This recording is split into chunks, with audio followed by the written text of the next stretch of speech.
What up, everybody, and welcome to Late Night Live number 165. Ooh, that rhymed. What's going on, Elder Swinny? Hello, MrMGWard. Welcome. I had a fun time last week, so we're gonna do a bit of the same this week. I'm gonna replicate some print blocks, and maybe some other stuff too, play around a little bit. We'll see where the evening takes us. Or daytime, or morning, or whatever time it is for you guys. Oh, before I drop the pen, get the spinning top going.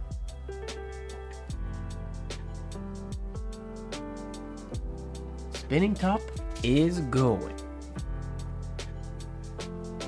Right on.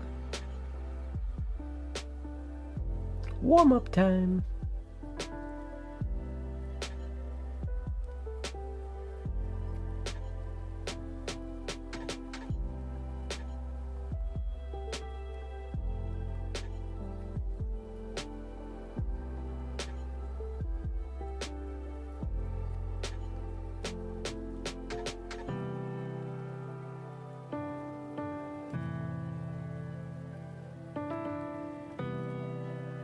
What's going on, Skeet?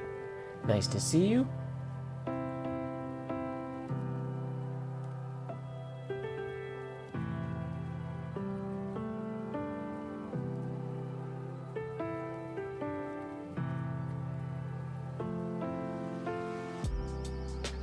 Hopefully the camera's catching these hairlines well enough. They're quite light.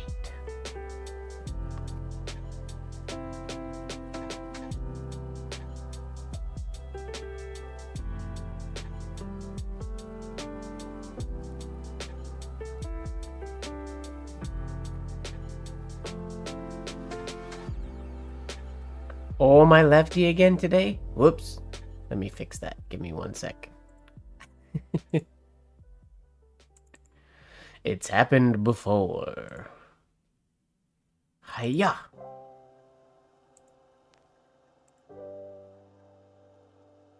Sweet. There we go. Now we're gonna actually do a little bit of this. Doot.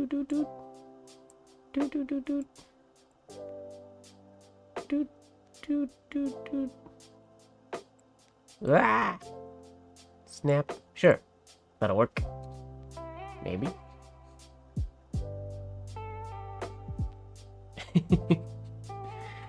I wish I could write with my right and my left the same, but Diego, I am not.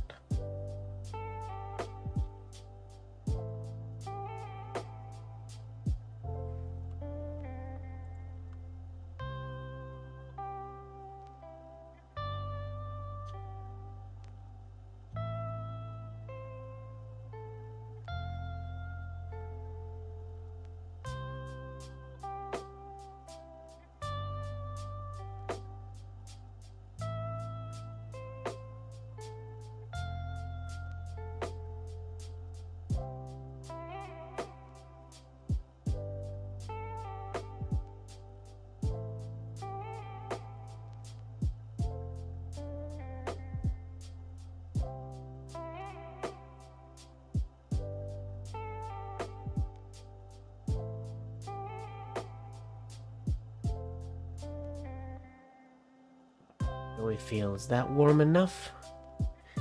That might just be warm enough.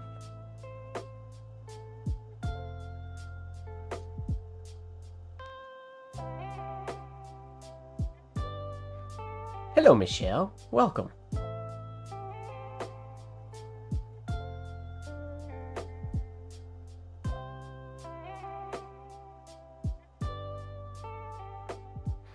So proud of myself this week, I legitimately mailed some letters. I did proper correspondence.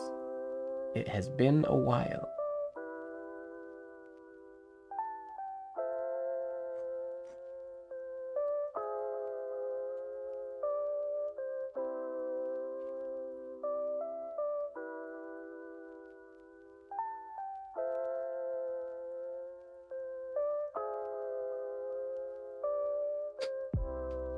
Hello, Muriel.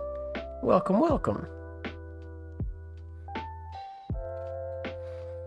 What about your postcard?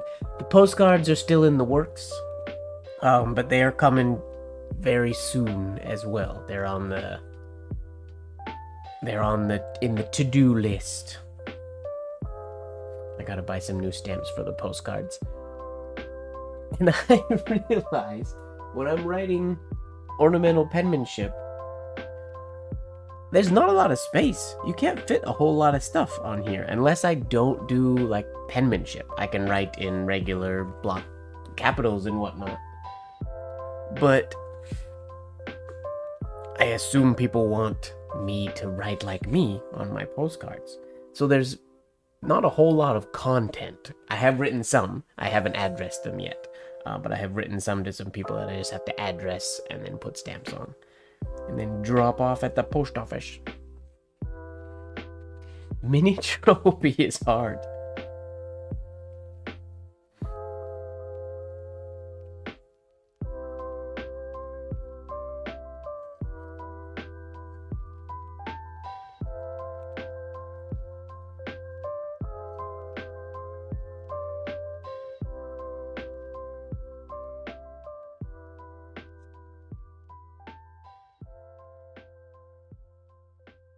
I guess we don't have the new word of the day for tomorrow yet. I did the word of the day late last night, but maybe I'll do it again. Because it is good practice.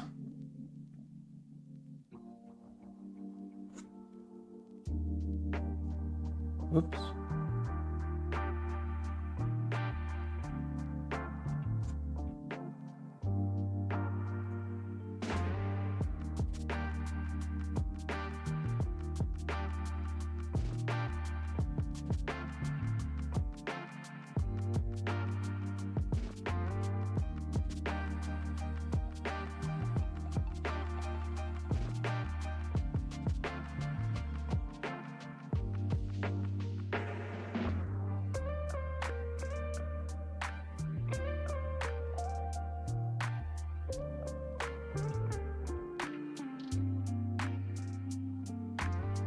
Ooh, that's a nice beat.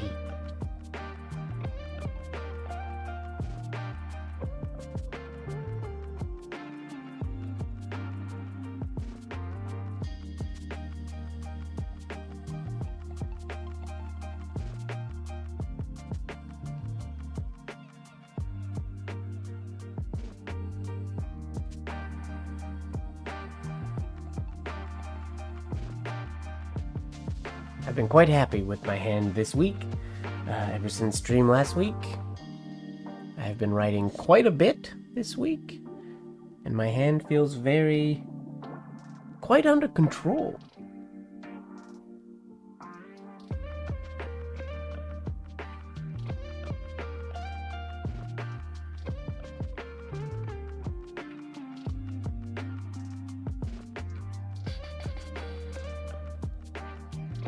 Let's see here. What is the word of the day? Is it carpe? Carp? Carpe? Can't remember. Carp. To carp is to complain in an annoying way. I like that. To complain in an annoying way. I never knew that. I thought carp was just a fish. We'll write carp to get this party started. I've really been feeling this variation of the capital C lately. Whoops.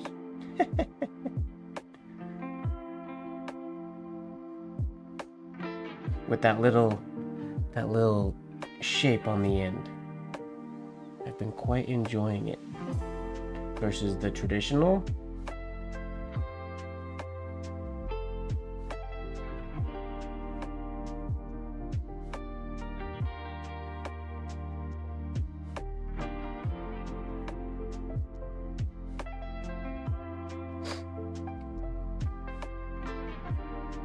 SS, any tips on those tricky snap shades on the P?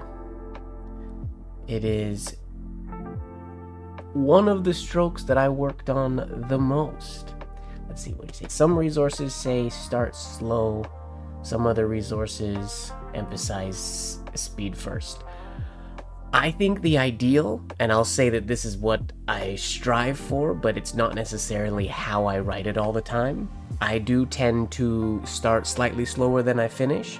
My goal, and what I personally believe to be the best sort of goal, would be uniform speed throughout. So like if you were doing it just in hairline, if you had just that stroke, however fast you would make that stroke, whether I do it like that or whether I go slower, you got to be careful going too slow, because when you apply pressure, if you're going too slow, you could get hooks and jaggedy edges and things like that. Or you don't have enough momentum to pull through the shade. But it's more so about that fluidity, and for me personally, it's that, you see that content speed. I tend to speed up a little bit pulling out of the shade, but that's unnecessary, and oftentimes I think of it as a bad habit. Turn this into a P just cuz. As far as tips, what you'll see, or what I assume you're referring to when you go slow to fast, is some people will start like so, and then snap the shade, which does totally work, but you can often see the transition point. Sometimes that's pretty much anytime anybody slows down, myself included. You can often see where that, I think of it as a gear shift, where that gear shift is in the writing. So I tend to try to practice that fluid, you get that shape, and then if that's the speed that I'm going, I maintain that, and you add that little bit of, you just add the pressure at the end. You don't have to go super fast through that ending shade. It can feel sometimes like you want to go, like you really want to whip it. You don't have to. That's not usually required. I think a huge part is the understanding of this sort of base shape. Like if I go my slant line here, if I essentially dissect this one right here, the slant line that's going at is there, whatever angle that is. I'm not stressed about the angle specifically, more so just uniformity. In the middle, I'm on that slant line. At the top, I'm curling slightly into that slant line. And then on the bottom, if you follow the path of my left tine, I'm going out of that slant line. To get the asymmetrical shade on the bottom, excuse me,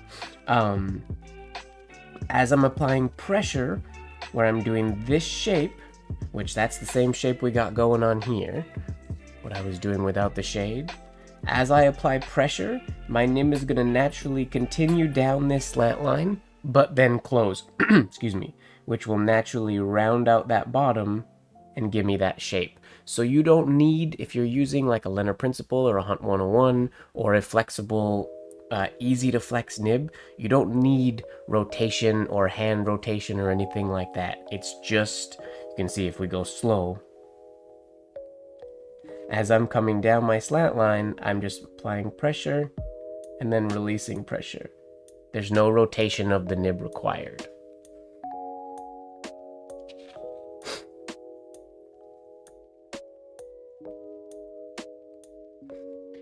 I would say when it comes to applying speed and whatnot, I like the way that Bloser speaks, like in PZ Bloser's Lessons in Ornamental Penmanship, the way he talks about speed, where it's, I like to write the way that Tamblyn talks about, like speed first, speed first.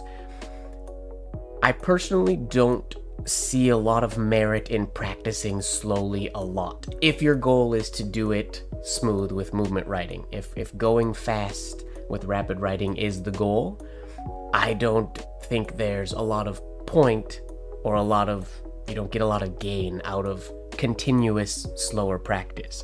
If your goal is to do clean, slower work, then slower practice is what you want to keep doing. But I do think, and this is why I say I like the way Blozer talks about it, or the way PZ Blozer's book mentions it. He has people draw the forms. So like I just did there, like I'm doing here, you draw the form so you can create it. Essentially, I can draw that form basically exactly what I'm going for, be it that shade. That's hypothetically, if I wanted it to be more angled, I can draw it that way. But I know, I mean, this is the one that I'm going for here. I can draw it slowly. I'm not writing it necessarily. I can draw it that shows that I understand it. I have a good image of it in my head, and then you go to movement. And that's when your question comes in. Do you go quick or do you go slow? Go quick. It's gonna be rough. It's not necessarily gonna be good in the beginning. Go quick without a shade. Take that shade out and just do your shape. Get used to that. And then you start applying that shade.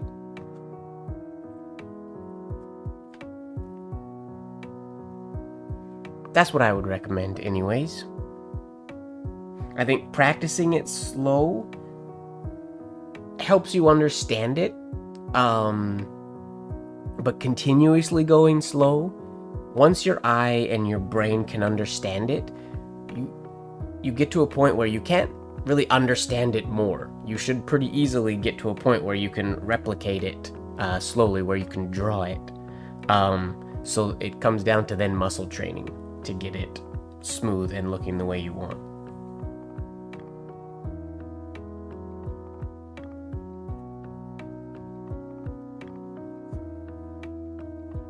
And then you just practice and practice and practice.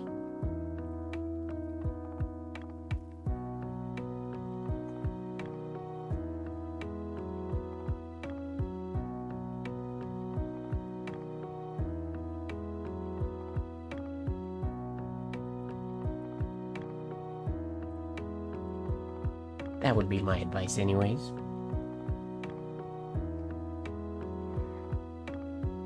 Alright, well I feel like I'm pretty warmed up. I'm feeling pretty good. We could dive into a print block, shall we?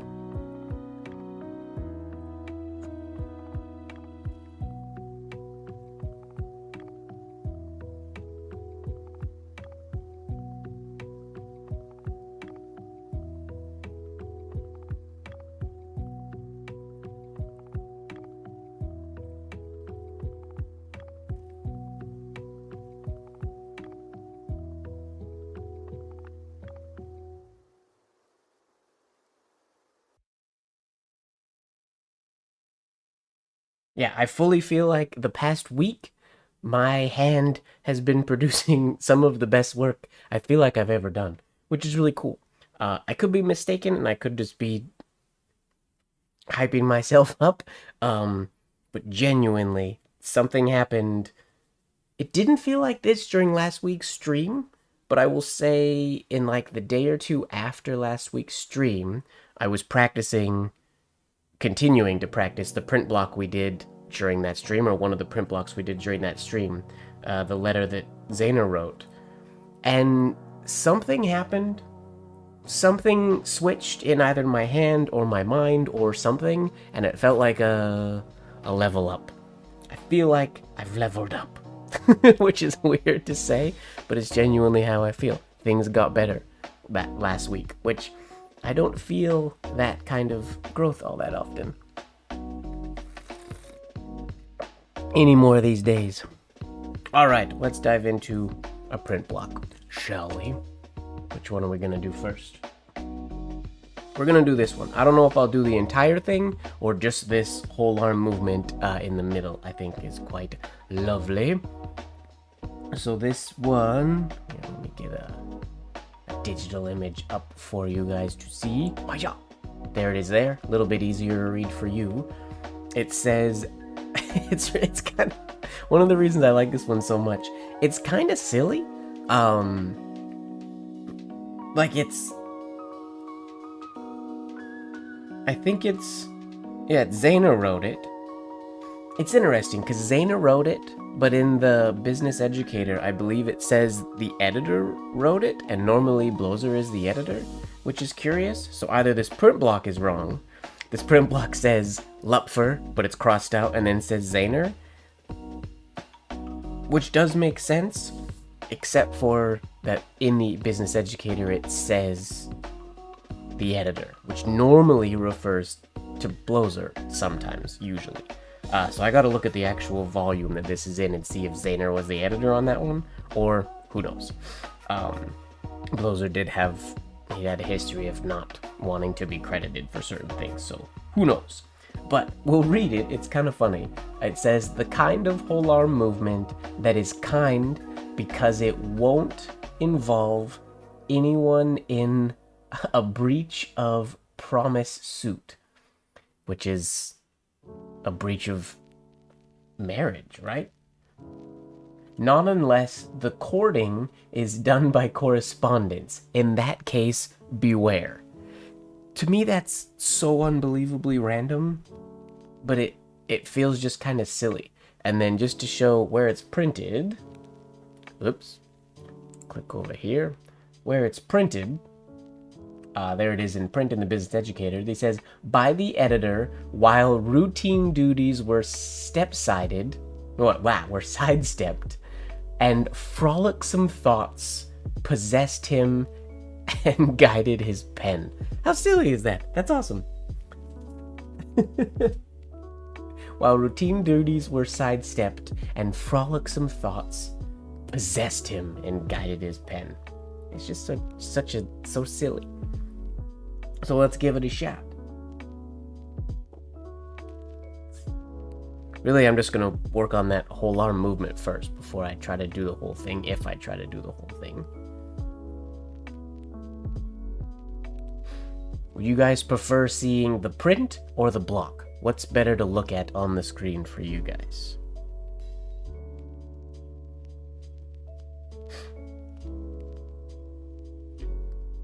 This one's neat. He starts with the A in arm print.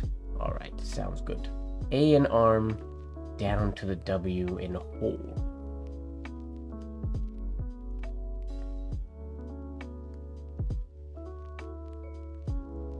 We gotta go below the baseline and then on the baseline. I started this one too high. It should start about there. Print it is.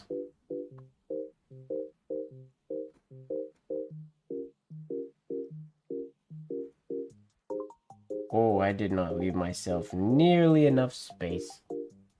Okay, noted.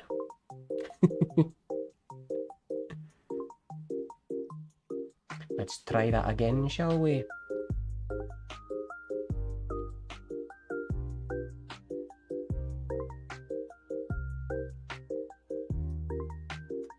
See, there was a slowdown there. I don't like that I do that.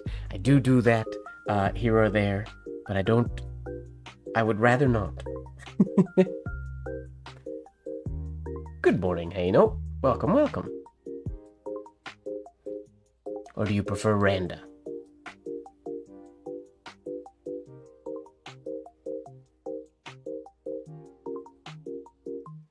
I'm also off slant here. You can see my W is on this slant and my A is on this slant, but we're gonna keep going just for the sake of seeing if that's enough space.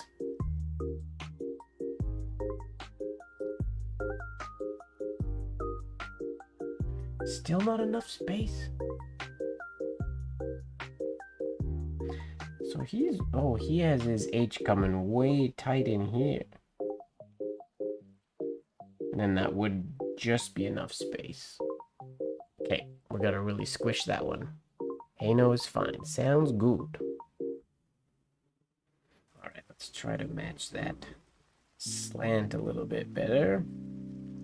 Gotta give myself even more space.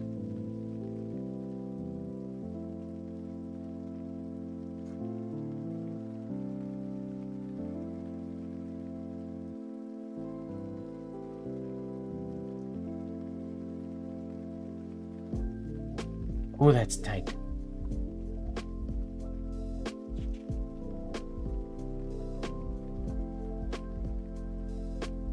Curved this too much at the top of that one.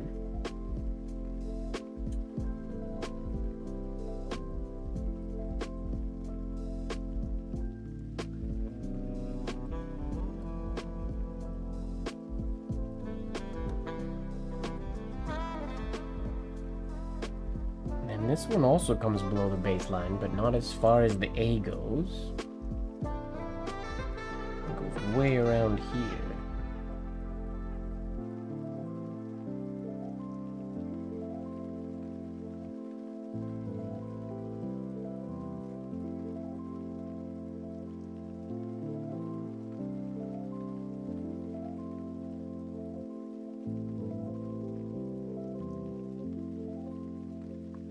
You have way too long of a name? What's... Hey No's not that long. Or is it... That must be short for something. Now I'm curious what your full name is. No such thing as a name too long to write.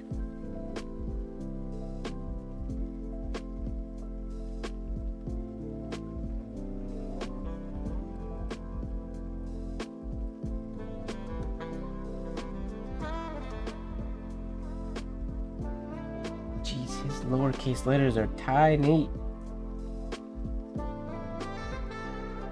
and so close together. See, and that type of really tight, close writing is one thing that I always feel like Blozer's the best at, which is another reason that this makes... I feel like this is Blozer and not Zaner, but I could be wrong.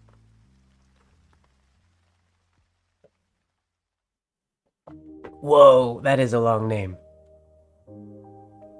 But that's awesome. That's like Albus Dumbledore's full name. What is Albus Dumbledore's full name?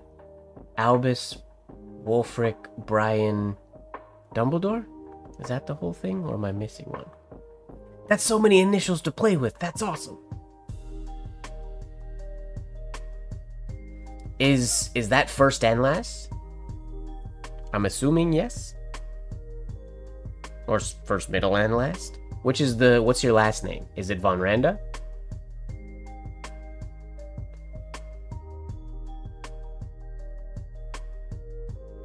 Okay, if I want my capitals to be relatively, I don't want them to be massive. My lowercase letters have to be tiny.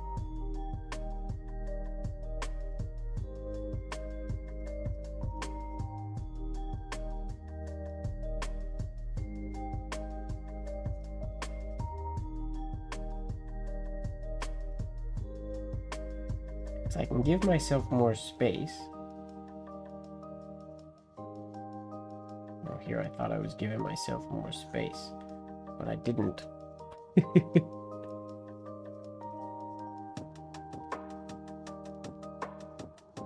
Yeah, that's a very long name.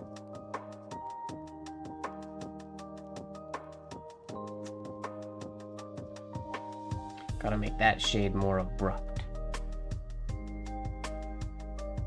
More asymmetrical, not quite as long.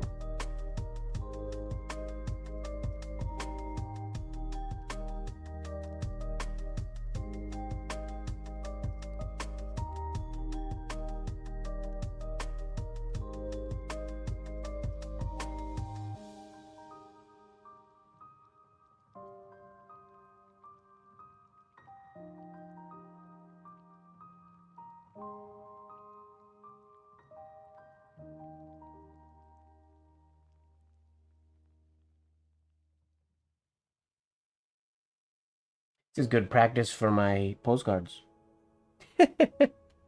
Since we were talking about writing slow. Von Randa is the middle name. Okay, that's cool. So you'd write that like HVVS Von Randa, which is pretty cool. HVVS Von Randa with the V and the R capitalized. If you do it like that, traditional signature styles, it's not quite as lengthy.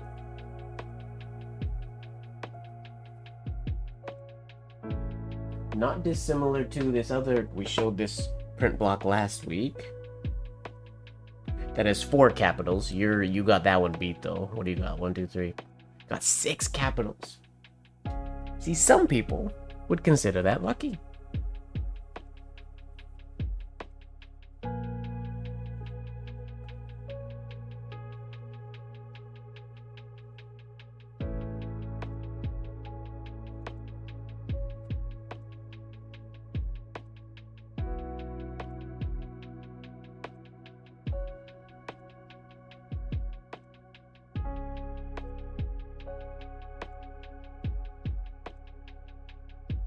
Making my ascenders in the previous ones way taller than his, so we'll tone those down a little bit.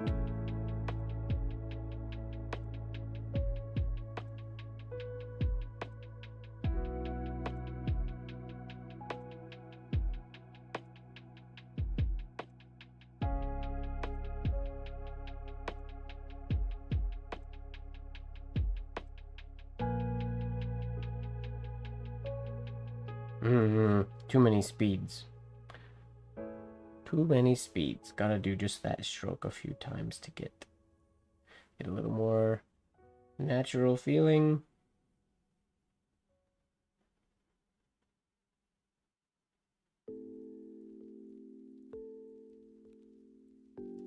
Whole arm movement. Yeah, we gotta practice just that long shade.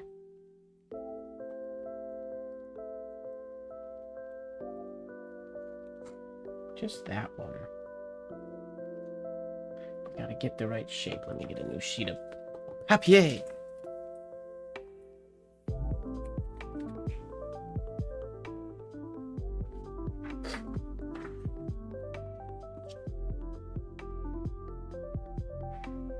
Can the camera see my lines on my paper? My paper is lined. I printed lines on it earlier today, but they're very, very, very faint lines.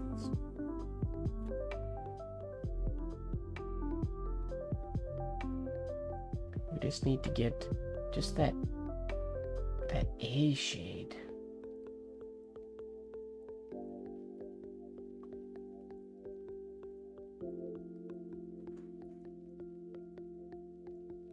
That's the idea.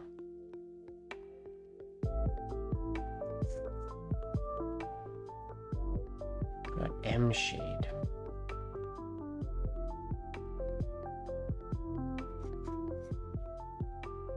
That's the idea.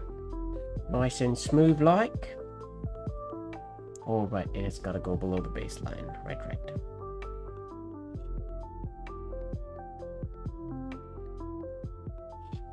Whoops. Snaps happen. Welcome to Snap City, everybody. That's what happens when we get careless. Oh, that went in every direction.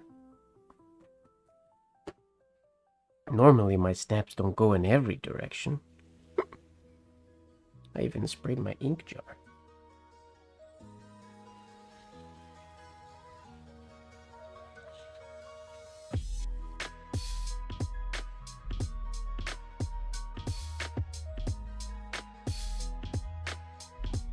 He has a bit of an accent shade down there, which we will add. Oh, add inserted.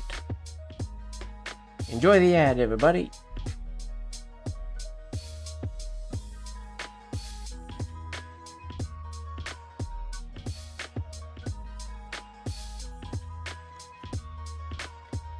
That's the idea.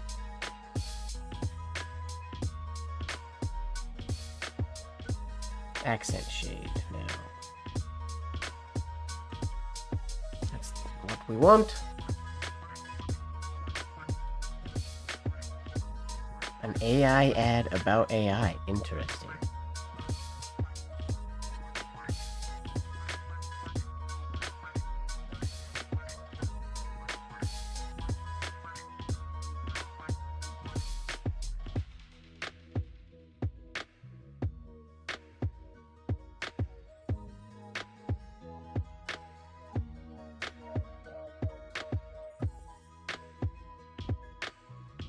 So you can see how I have a little bit too much curve on that one. I need that to be a little bit more subtle, which is the opposite of what you want when you're doing like the... I've been practicing this stroke for like the P and the T and the F. That one where you want it to have that curve on top. But for the A and the M, it needs to be more subtle.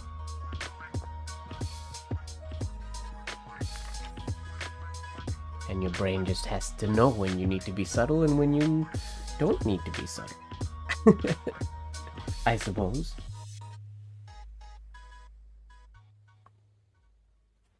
Okay, let's try this. A to W again. We'll try to not slow down quite as much on the W.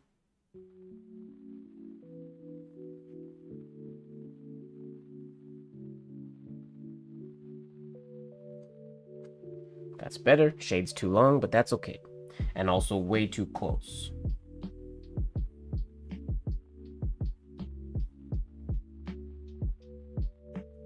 Way too close. But the flow felt good. And is that too curved for the A? Maybe a little bit.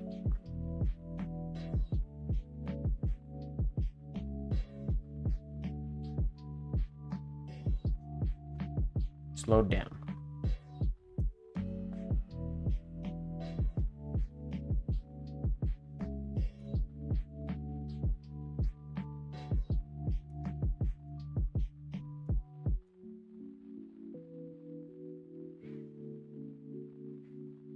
We need this to flatten out a bit more. Part 2. That's right, Carl. I had too much fun last week. I was debating doing card carving this week, which is what I might do next week. Take a break from writing and do some card carving, which I haven't done. Have I done card carving on stream? Pretty sure I have. But I haven't done card carving in general myself in quite a while.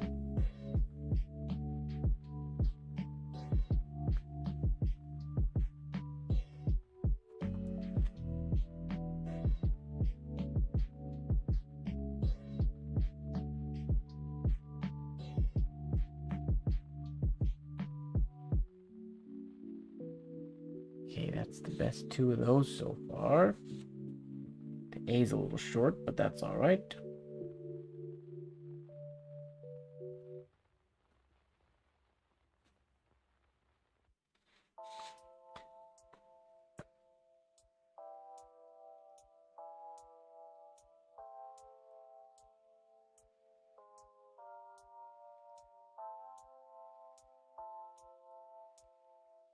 Forgot the accent shade, but that's okay.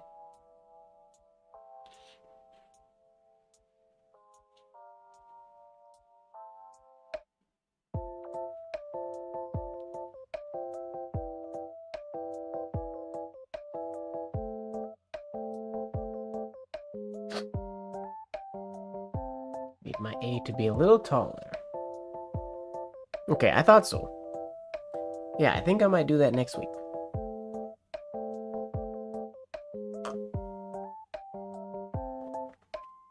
Hanging at the Holiday Inn Express.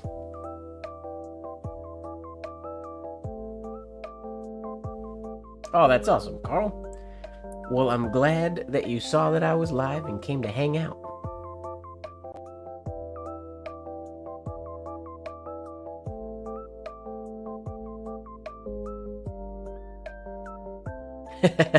Michelle, yeah, that'll...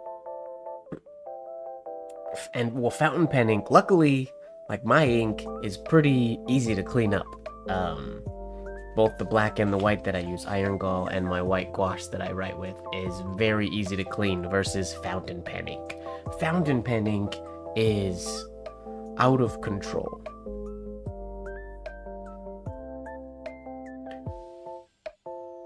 I love the colors, but I don't use it very often because, oh, it dyes my hands so many different colors.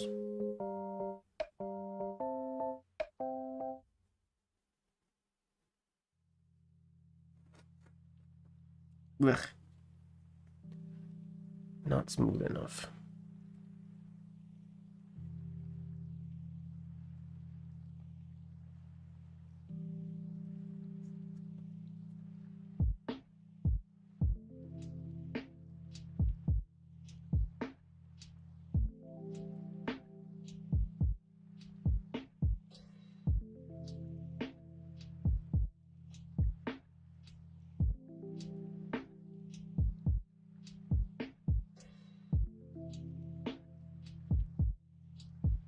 So far, so good. Oh, yeah. When I was using, anytime if you use, here's a word to the wise. If you are planning on being in a blacklight party, either do or don't use OxyClean. Yeah, it wasn't bleach. I don't think it was bleach. I think it was when I was using OxyClean for things. And it fully stained, didn't stain my hands. My hands looked clean, but under blacklight they were definitely colorful. What's going on, Annie? Welcome, welcome.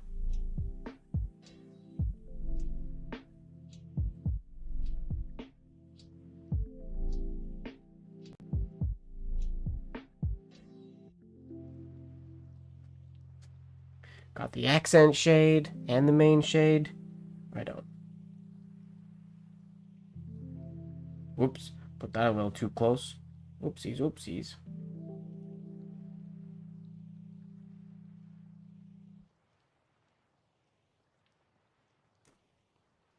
Oh, that one was so good and I buggered up the M. Whoops.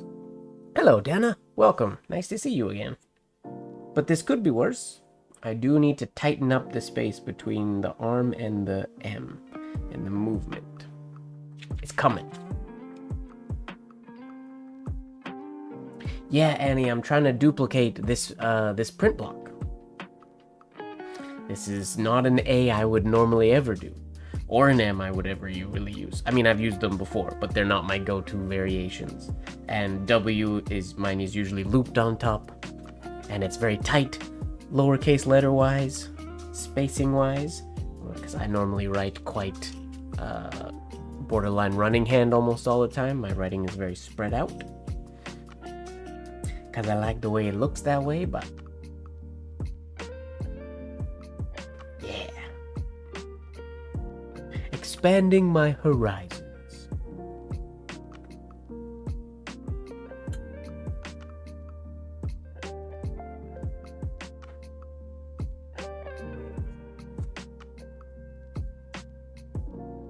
Didn't make my shade quite big enough on that one.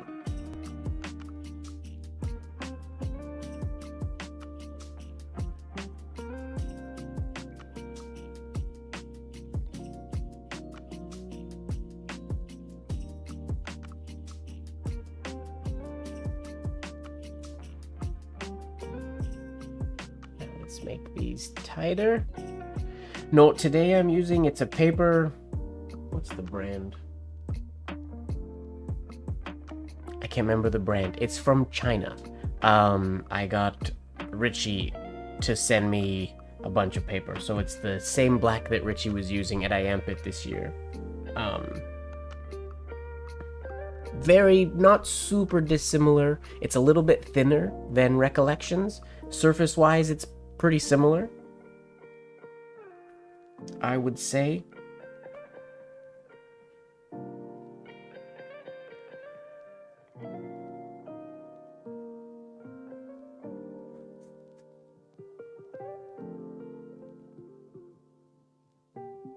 Yeah, I think this is the one Walker uses. I assume so.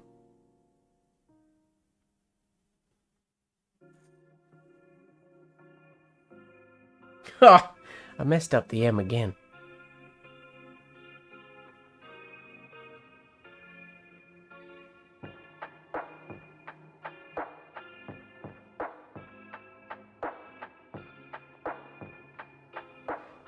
It's nice paper. I like how thin it is. That variation of both the M and the A give me a challenge. What's going on, Lene? I didn't see you come in. Sneaky, sneaky.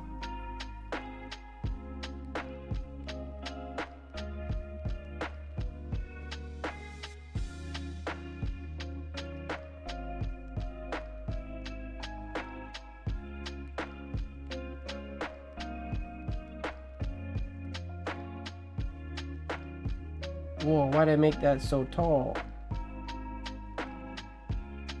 It's not to be, I mean, it looks cool tall, but it's not supposed to be that tall.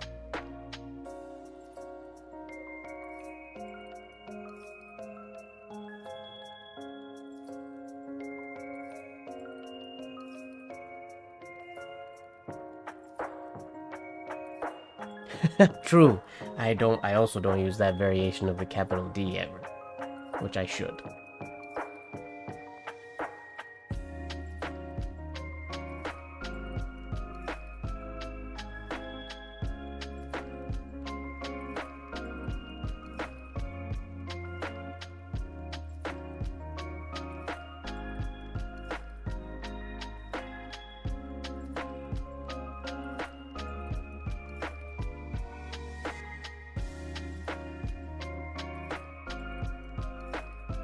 Oh, what's going on with my lowercase letters on movement compared to the rest? Also, I meant to float all of that above the baseline and then I forgot when I got to movement. Whoops. Whoops, whoops, whoops. Oh, there's even ink splashes on my mug. That one snap I had today was a big one.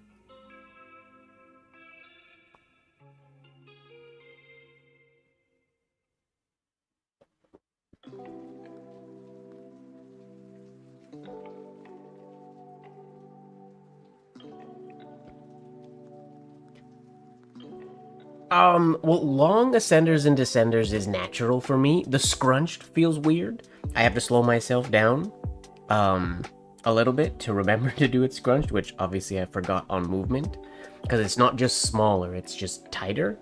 But I like long ascenders and descenders.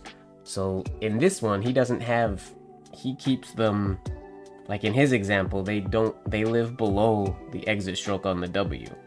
So I'm going way too high. I gotta tone it back a little bit. But yeah, in my regular writing, I quite like a long ascender and descender. Well, mostly ascenders. I usually do curved descenders on average, because I like the way they look. Today, tea-wise, we are drinking Earl Grey with honey. Decaf Earl Grey with honey is the flavor of choice today.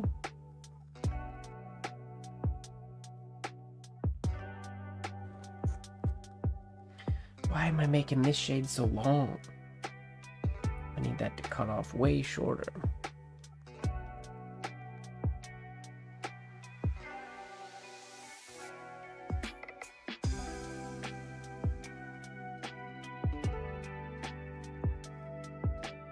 Again, and I curled this way too much.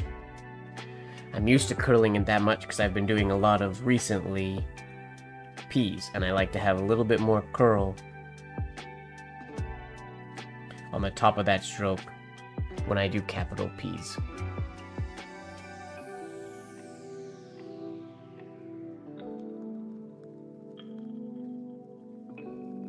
Enemies of the air, beware. I'm actually in the middle of a Harry Potter audiobook. Do you call it a marathon when you're doing books? I know in movies we call it a marathon. Do we do that in books too? But yeah, I just started book 5 this afternoon when I was walking to the post office to mail my letters.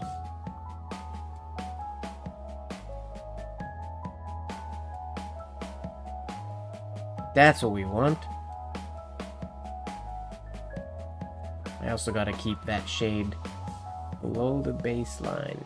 Well, I guess he doesn't. He starts up above the baseline, so I'll be a little more lenient on myself.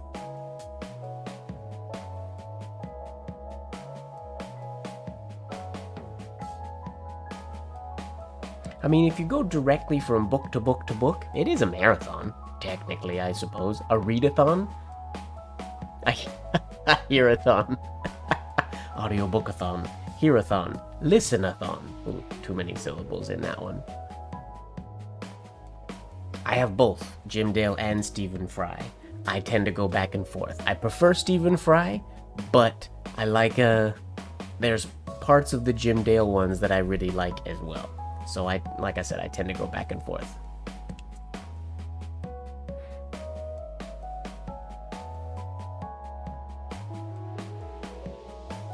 What is the name of the nib I'm using? Today, Muriel, I am using a Hunt 101, but it has been sharpened. It's a tuned Hunt 101. Pretty much the only nib I use these days.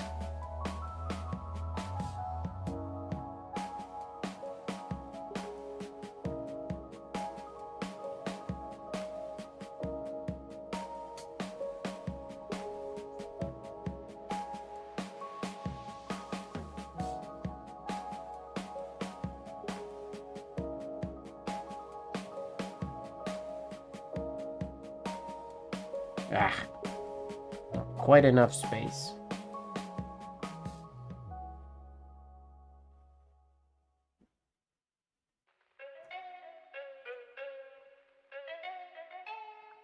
Too many silliness. No such thing.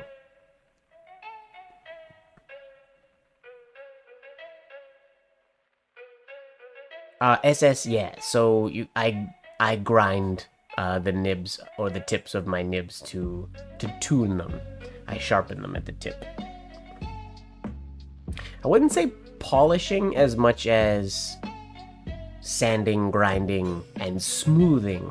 Because I will say I have used like polishing compounds in the past and gone super smooth on the tip of nibs, and it can affect or can make them not work as good. In some instances, you don't want them too smooth.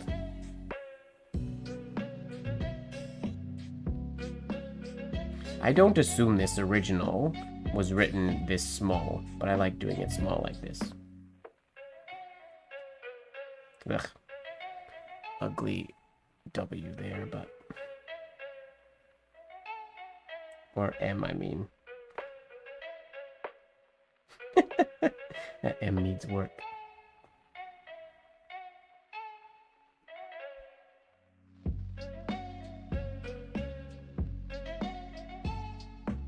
Tightly spaced.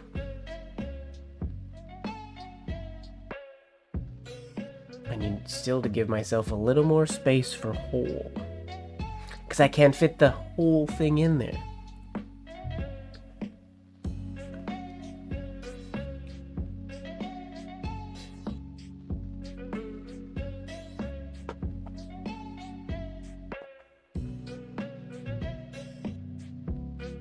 Servicing fountain pen nibs is different than dip pen nibs. Fountain pen nibs are a whole other world of challenging things to get working. I have tuned, sharpened, changed a number of fountain pen nibs, and it's much more daunting of a task.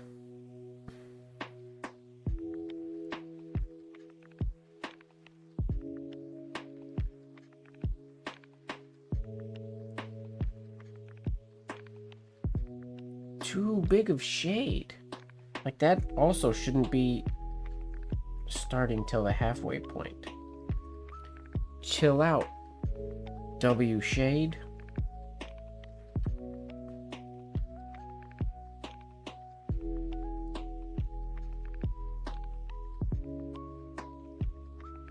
See, that's where my slowing down comes in. So I get that I can control it more when I slow down. I mentioned in the beginning of the stream, I don't want to slow down, but...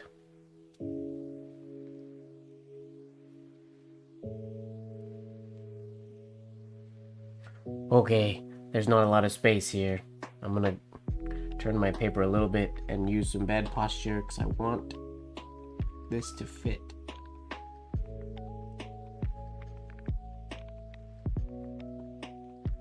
Hole.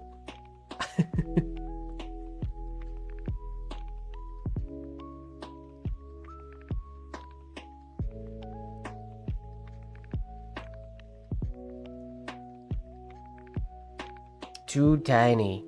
This is very, very small.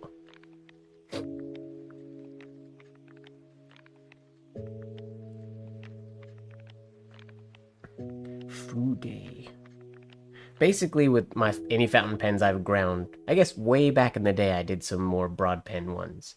But the only ones I've done myself are just to go extra, super extra fine, basically.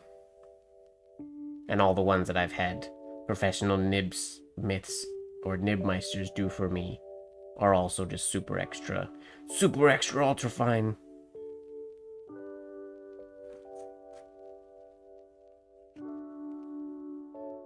Too much hook on the top of this one.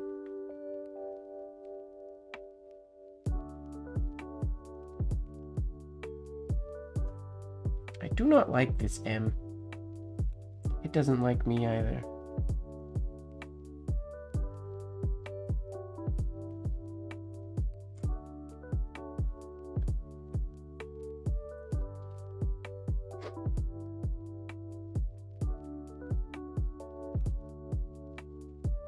Hello, Stock Art Studio. There's no such thing as late or on time. You're just here. We're glad to have you here. At any time.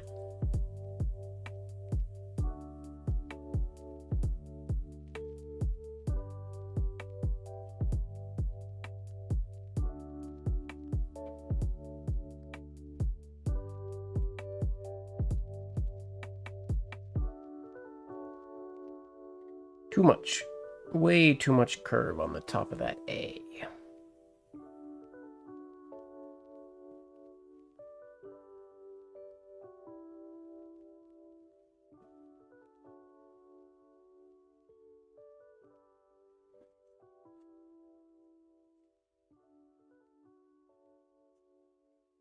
Oops.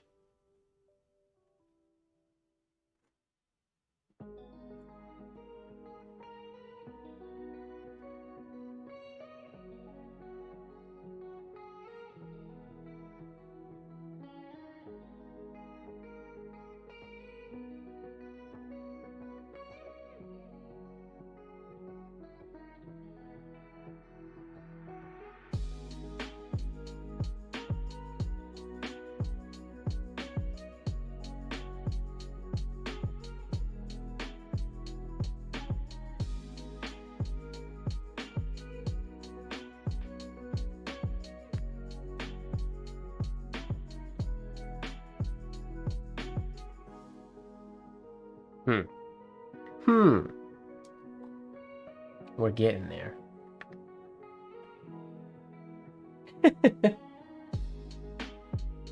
Well, I appreciate that.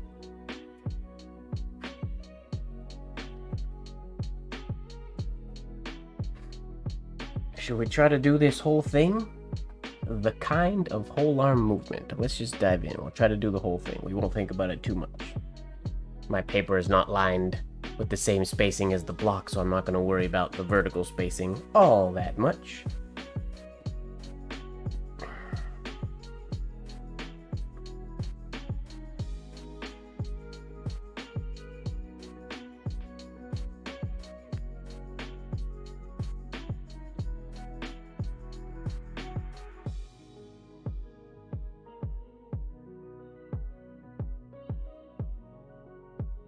Oof.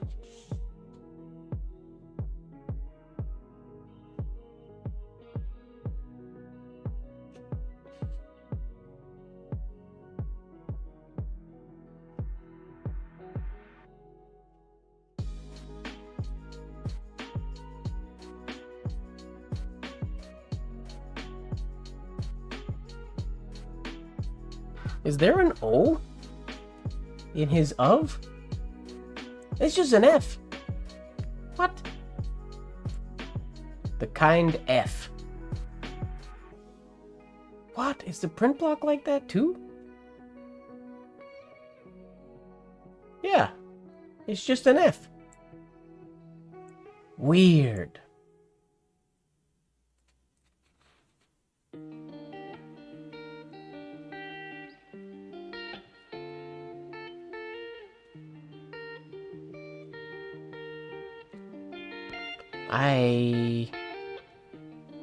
Weird.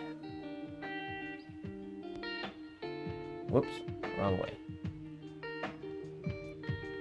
I don't think he forgot it. This must have been something they did as like an abbreviation, because it wouldn't have got written, then engraved into a print block, and then printed without somebody noticing that there's no O. The kind F whole arm movement. Curious. That's interesting. Alright. The A starts... Yeah, very, very curious.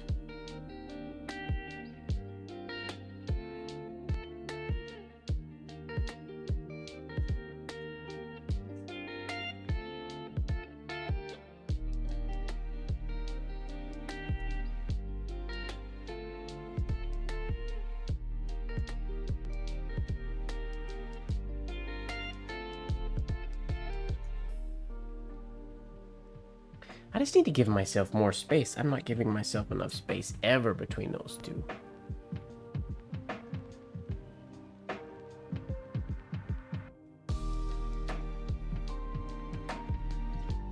I guess technically I'm not doing any of this piece in whole arm movement so far. I could. I suppose. I would have to do it a fair bit bigger. I don't think I'd have the control of whole arm movement this small.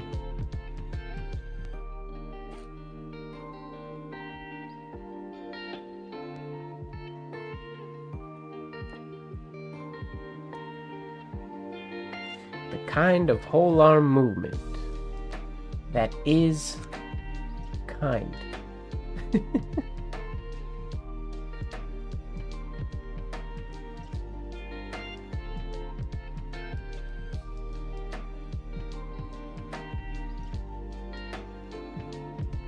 I gotta keep this relatively tight because it has to... Yeah, I need to have the letters match.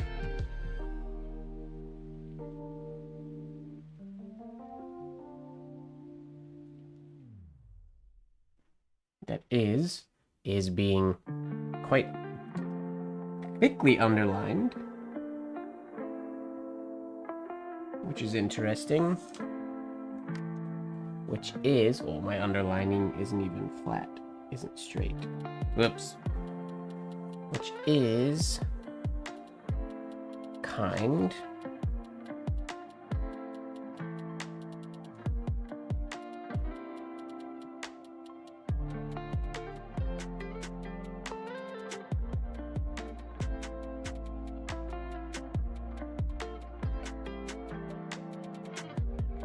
Oh, I'm already too far.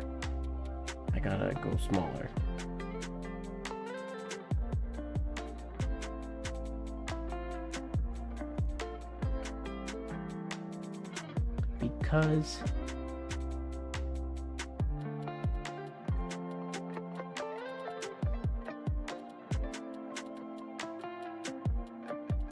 Because it won't in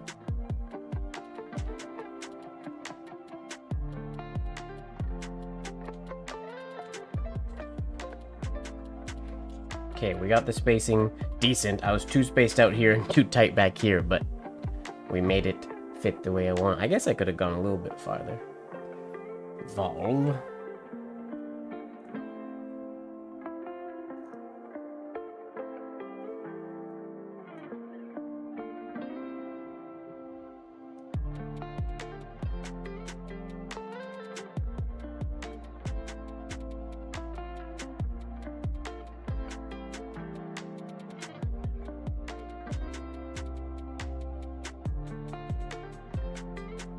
Anyone in a breach of promise?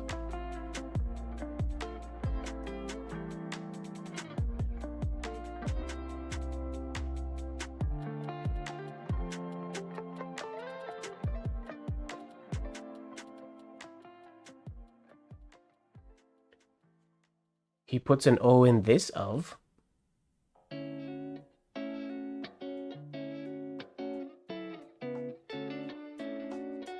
I forgot to shade the bottom. Of prom. Whoops, my two lines don't match.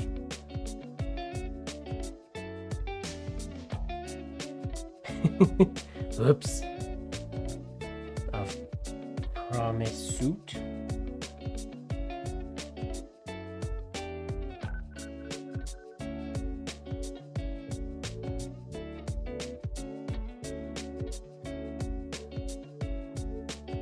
Tiny capital N. Not unless.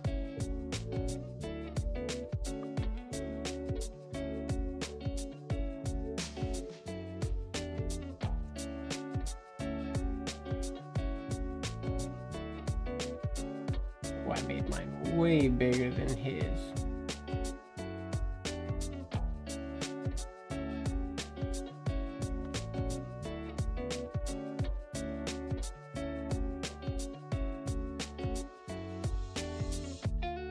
The abbreviated list doesn't have... Yeah, curious. Oh, what's going on, Walker? I've never... I mean, I own this print block. I've seen this piece so many times, and I've never really looked close enough to realize that he didn't do an O on the F. It's very curious.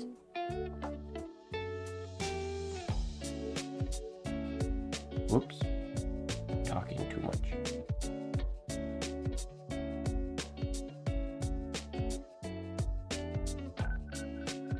Not unless the courting is. Oh, no space. Keep forgetting to make it tight space.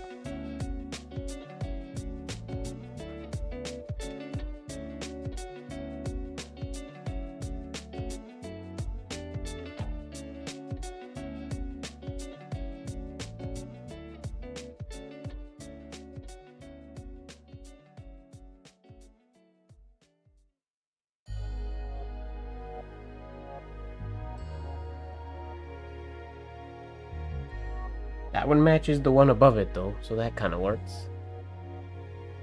The courting is done by correspondence.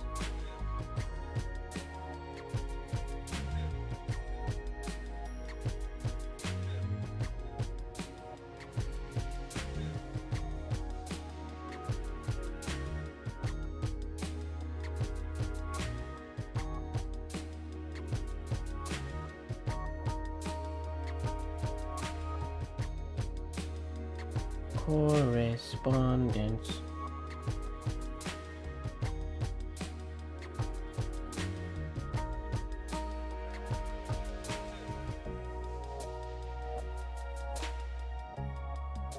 Yeah, I don't think I've ever seen an F or an of without the O before. That's unusual. I often see that O without an entry stroke or something coming into it, but capital I. Super tiny condensed capital I.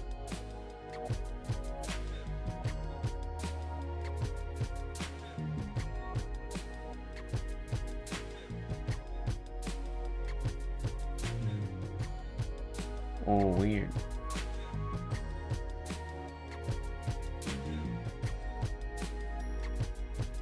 Oh yeah, I messed this one up. Way too long. I got way too much space. I got very free with done by correspondence.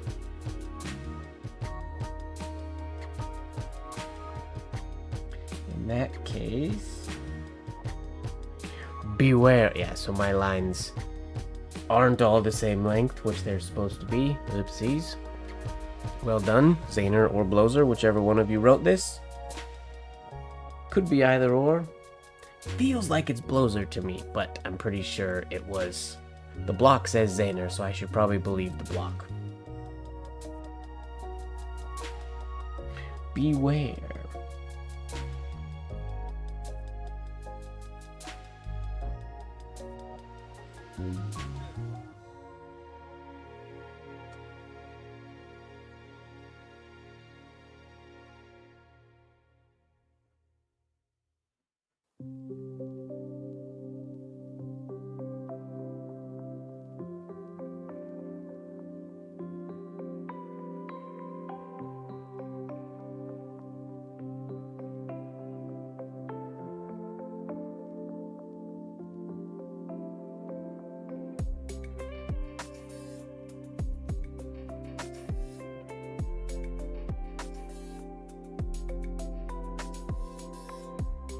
Oof, no good with these letters today.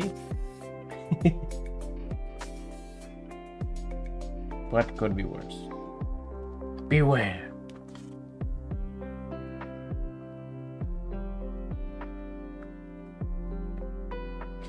See, the reason, Walker, that I mean, it, like I said, the block says Zaner, so it is likely Zaner. But Zaner wasn't ever really. He wasn't the editor of the Business Educator. And as you can see on the thing there, it says in the Educator by the editor while routine duties were sidestepped and frolicsome thoughts possessed him and guided his pen, which Blozer was the editor. I could double check specifically volume 16, but I would assume, I would almost say I'm certain that Blozer was the editor of volume 16. And the other thing of being able to condensely write lowercase letters but have them not feel tight, to me, Blozer was the master of that, which is another thing that leads me to be like, well, this could have been Blozer. It's most likely Zaner. Again, I should believe the block, but the block also says Lupfer with that crossed out. So it's, if I just looked at this and there was no like names or anything, my guess would be Blozer. Specifically just because it reminds me of like a lot of the lowercase letters in the Blozer Mataraz letter, for example. Zaner didn't write as tight, because it feels like magic when Blozer writes things horizontally tight, because they don't look stressed, they don't look tight and squished, but they are, because I can't write them that squished. It could be either or. There's just something, a tingling sensation in the back of my brain that says, this was Blozer and not Zaner, but who knows? Because it's like you said, much of it is Zaner. Like when I first read by the editor, I thought, oh, maybe Blozer wrote it while, or he wrote it and then Zaner rewrote it to make it, I don't know.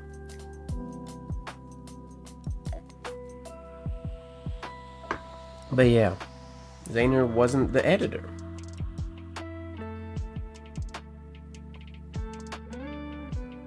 What is the word before not unless?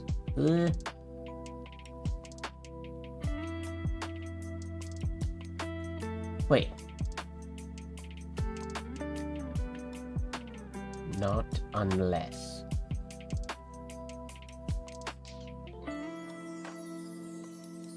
Oh, the word before. It's a promise suit.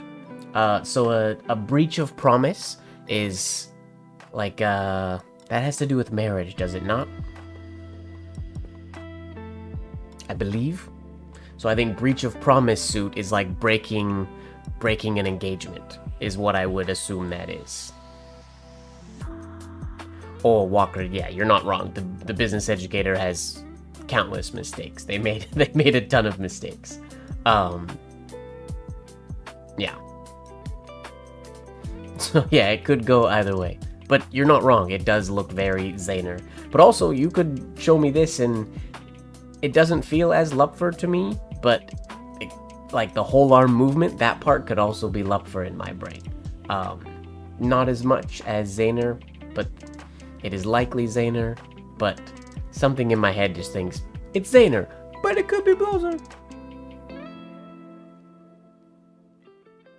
Got you. I didn't know what a breach of promise was when I first read this. I had to look it up because I was curious.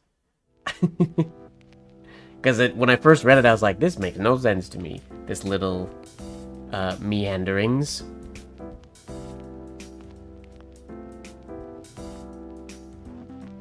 Oh, yeah. Breach of prom is suit.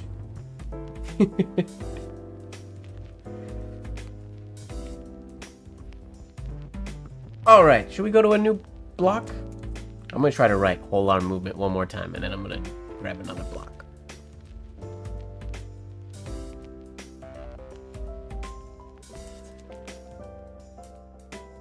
Whole arm movement one more time. What's going on, Kathy and Accidentally Steve? Welcome, welcome.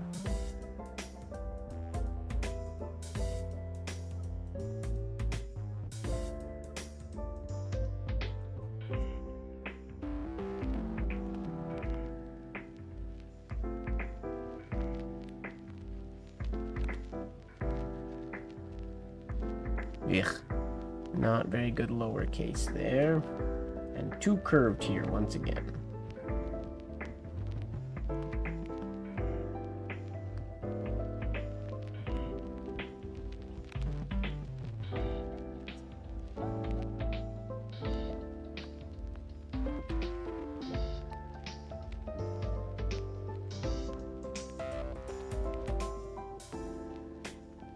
Yikes.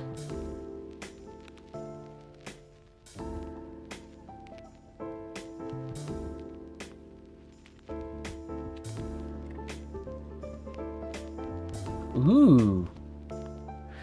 Oh, 1 month to frost. Don't remind me. That's not a fun thing to think about.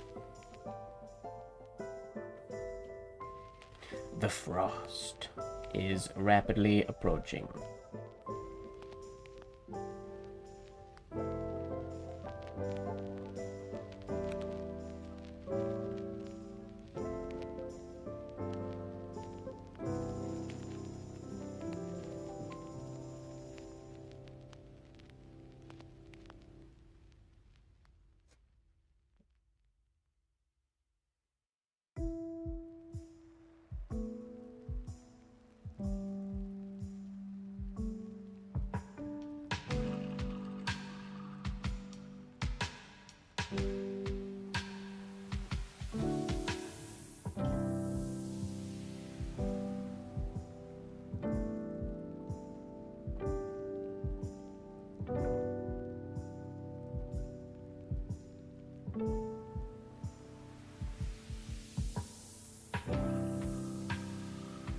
Alright, let's dive into a new print block. Okay, we have two options to choose from. One that I showed last week, that is a big old signature.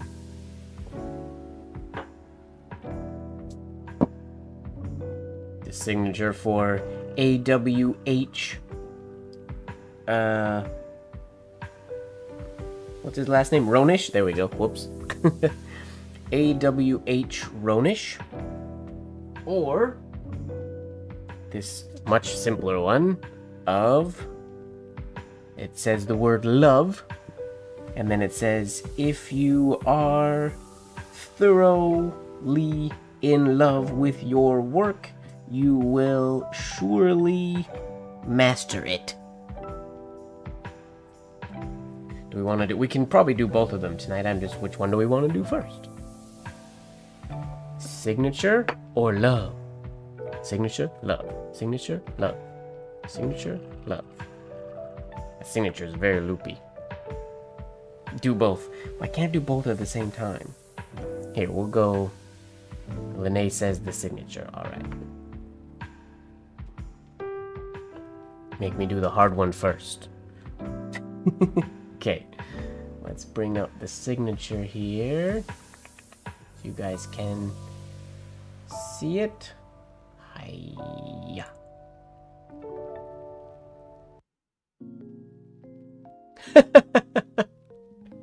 I've read a lot of print blocks, Walker, so I guess I've gotten used to Reading the mirrored. There's that. I don't have the actual printing of this. I have searched, I can't say every business educator on the internet, but everyone that's scanned, everyone that I have in my collection, which is quite a few of them, for Ronish's name. And this one, his name's come up a lot, but this piece I've never been able to find, I haven't been able to find this one in print yet.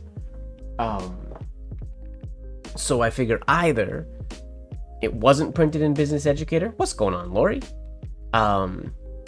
It might have not been printed in the Business Educator, or it was printed in the Business Educator, but maybe it was written by somebody else, so that the text underneath it doesn't say AWH Ronish. Because if it said Ronish, I would have found it.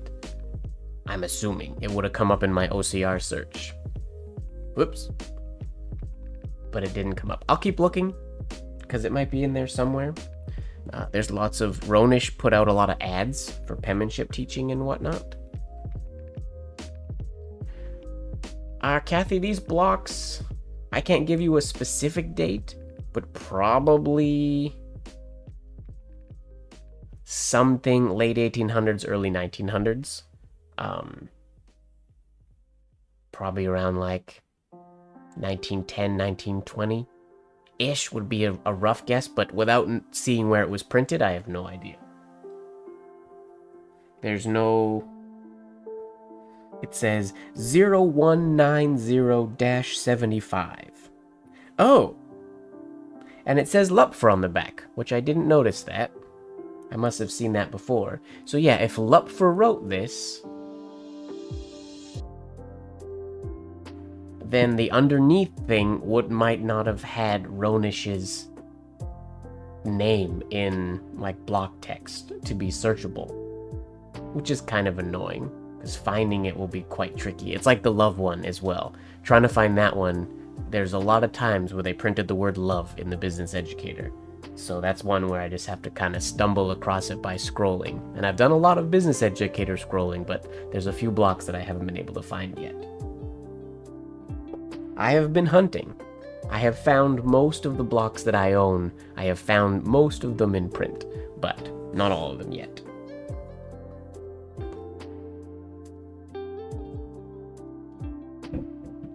Okay, we need paper, I suppose.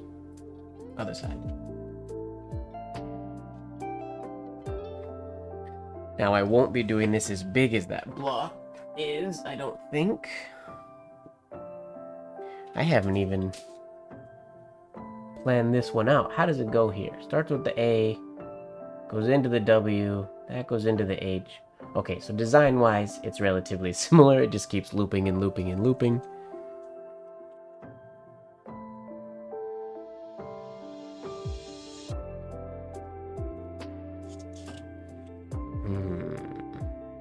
Where can I put this one? Does it stick out too much? If it's over there, I can make it smaller, I guess. Is that too small, or does that still work? Is that still legible?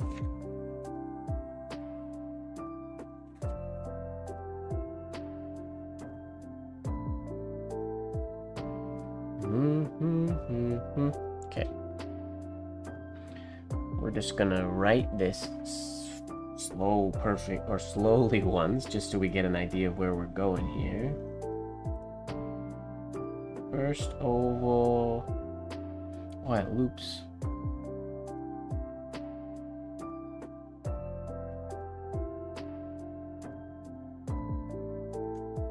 Okay.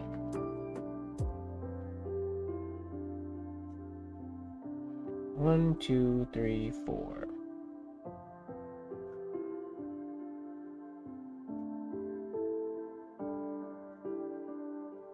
Okay. And from there, we're more standard. Sharp W, top and bottom, which makes it easier. Have I done letterpress work? No, I have not. I would love to. I've been in the market for a little mini desktop letterpress machine for quite a while, but I have not done any. I would love to one day. Okay, so now this one comes down, slightly curved, but very slightly. We go up and around. Draw it first.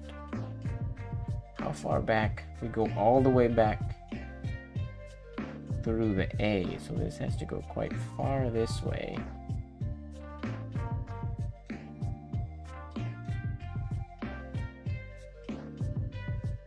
That has to get almost touching the W.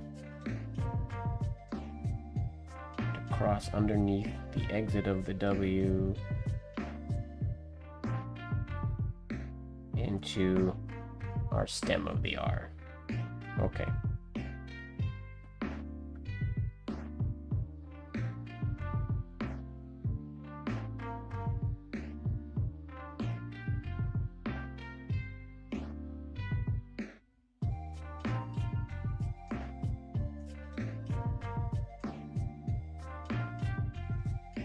Doozy. Challenge. This makes me want to do another 6. Oh, September just started. Sunday, since today's September 2nd, we could do a September 6ling and Sunday series. Maybe.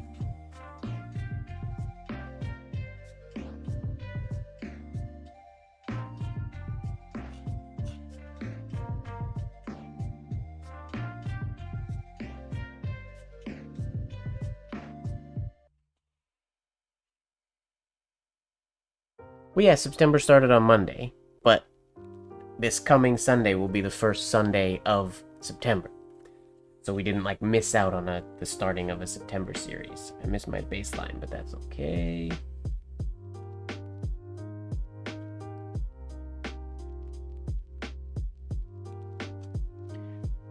Shade. I know I forgot something. Okay. So the question is if we want to do a Sling and Sunday, or if we want to do what Lurker James suggested, that it was a few weeks ago.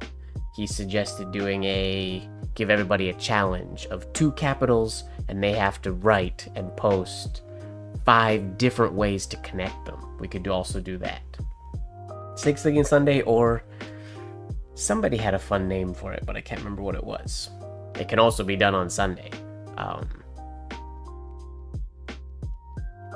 Depending on what people are feeling, I guess I could do an Instagram poll.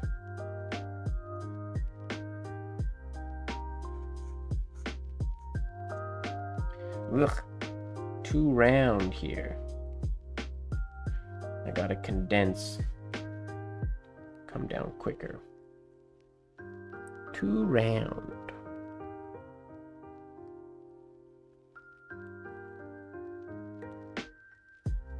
Oh, and the W does go into the bottom of the A, which is interesting. They are very, very close together. I didn't notice that at first.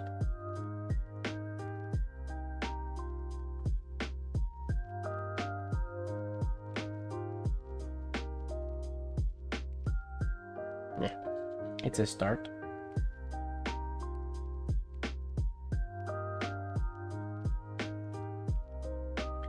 Could be worse. Except for this needs to be quite a bit bigger.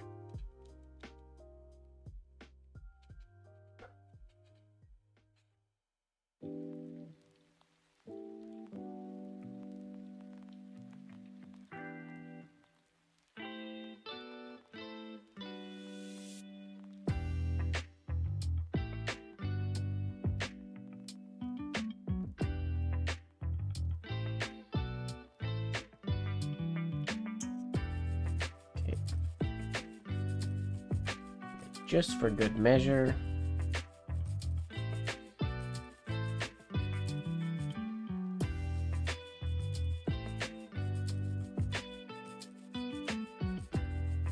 Oof, to make it all the way from over here, all the way to over here. Takes... Unless I stop in the R, that's a lot of stretch that I don't know that my arm has enough range.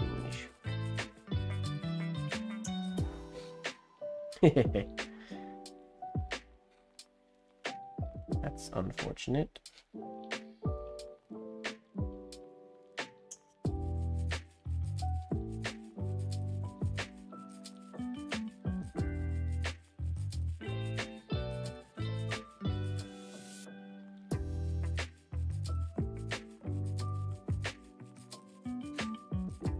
he has this very long... Oh, this is the shade we were practicing last week? Yeah.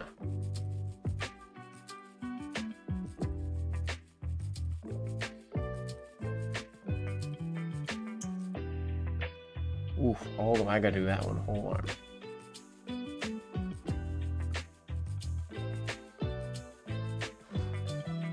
Wow, no good.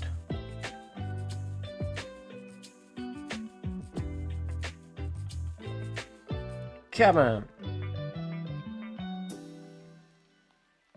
Okay.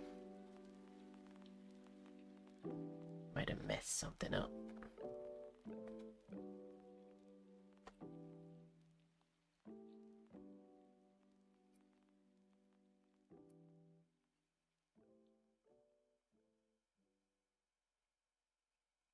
Gotta be very cautious on that last stroke.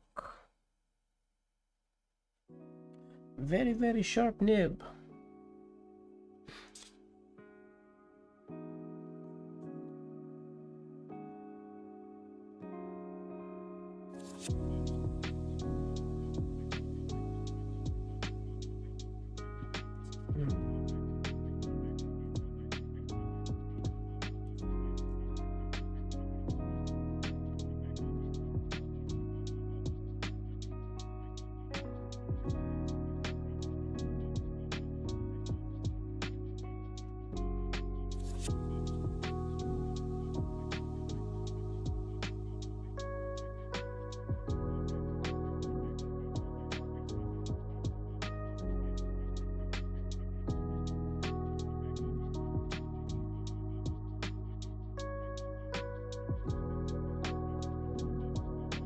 Forgot what letter I was doing.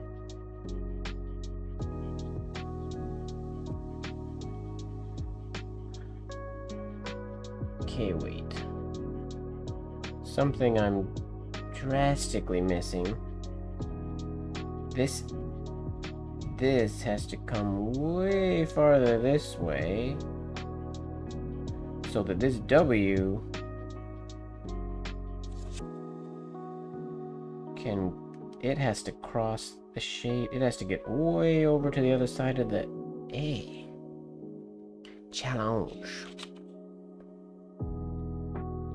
Oh, we got sewing machine talk.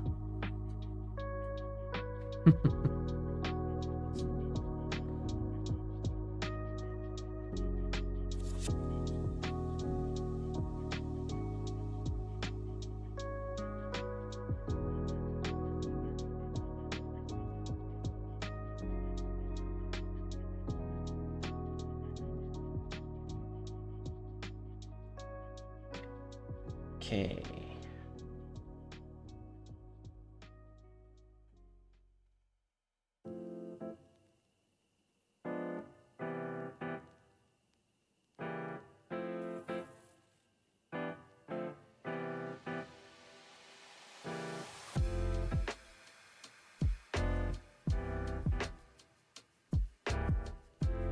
Oh, I forgot to keep going.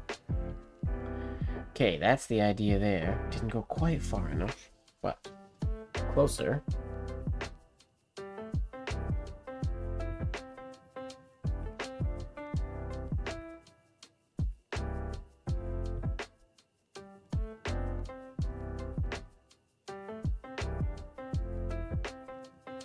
Bah. What am I doing? What am I doing wrong all of a sudden? This one has to come here.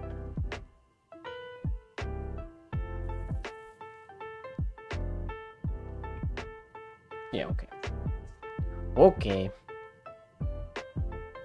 Challenge.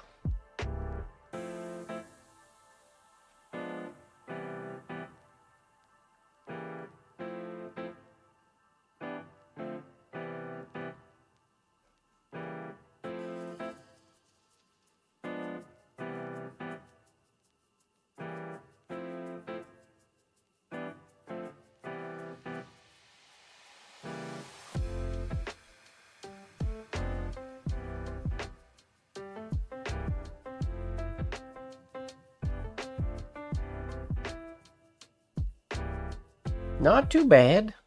That was the idea. And I think I have to do this stroke in whole arm, because I genuinely don't think I have enough movement to do it without. A little bit of bad engrosser script real quick.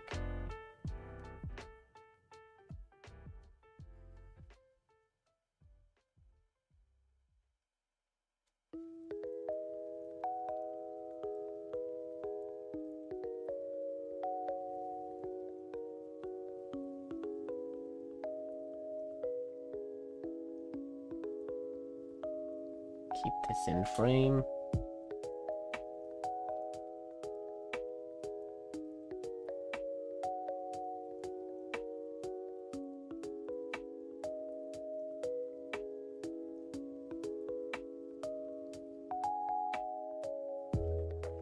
I forgot to shade this stroke. Whoopsies. But if we cheat it, you would never know.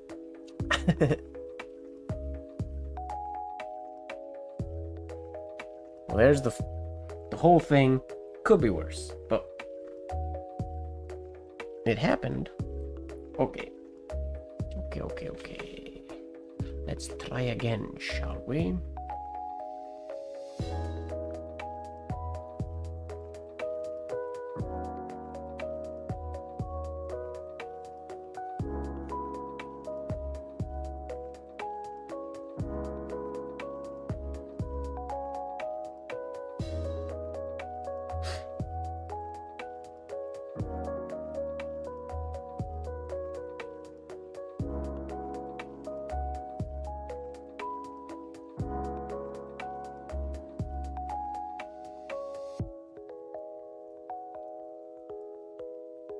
Ugh. Ugly shade there.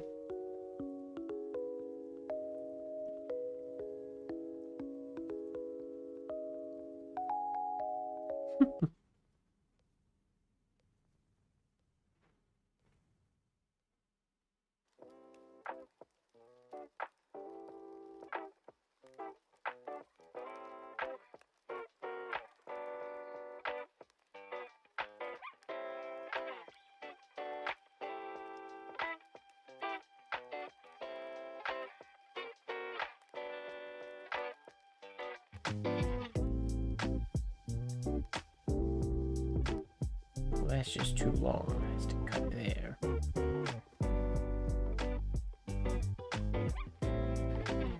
And those engrosser script letters have to be much smaller to match the rest of the letter. Or the rest of the word. Okay, I don't want to write at the bottom of the page. New sheet of paper.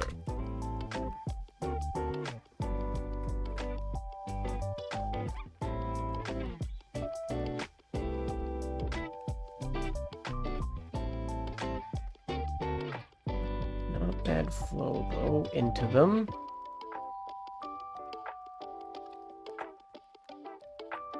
No garden for me, just lots of lots of monstrously sized indoor plants.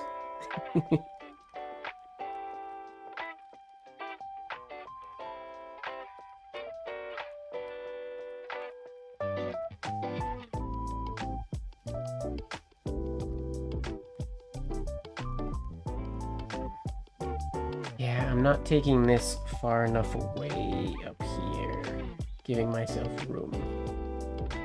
With the exit stroke of the W to cut in there.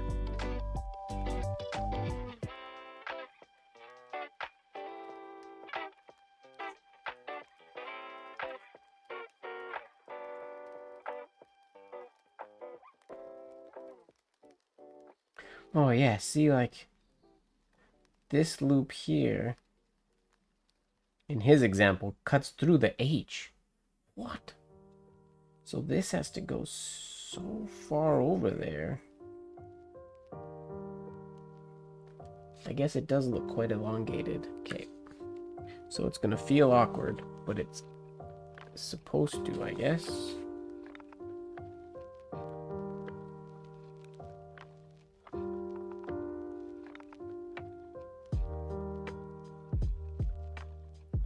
Nope.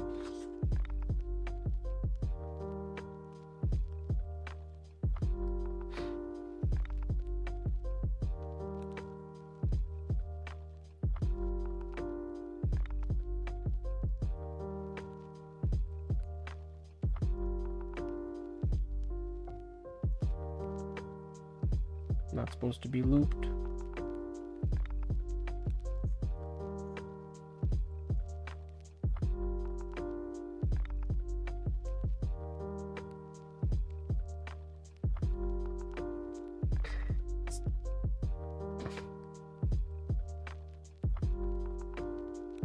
So these just have to be insanely close together.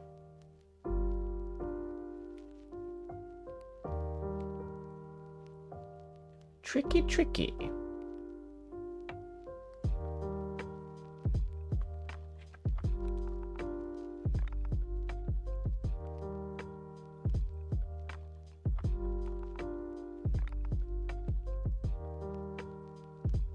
Maybe too close together.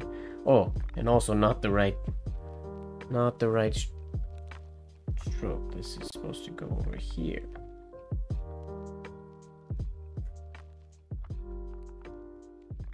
Yeah, okay.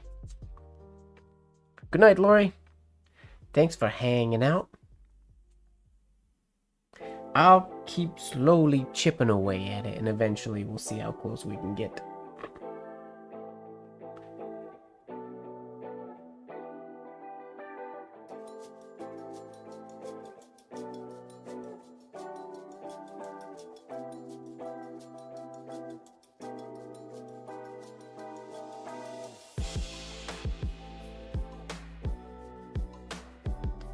No. Because I need space in here. Bah! Why is that so hard to do? The space is very counterintuitive where it's placed.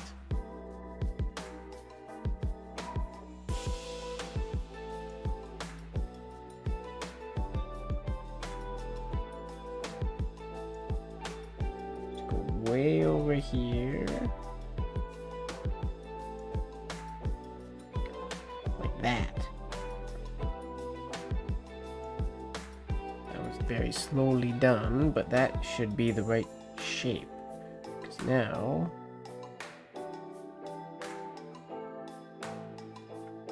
I can come through here.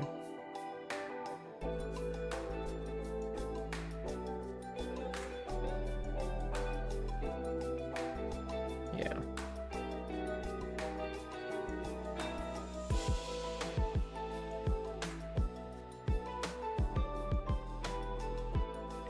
And then very little.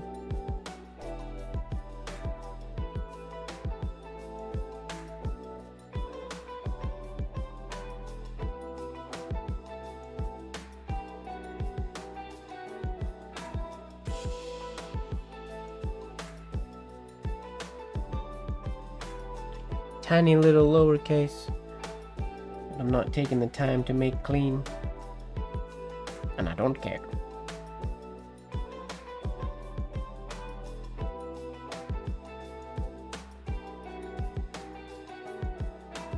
Like so. Should only come down to about there. And I should start a little bit higher for the R.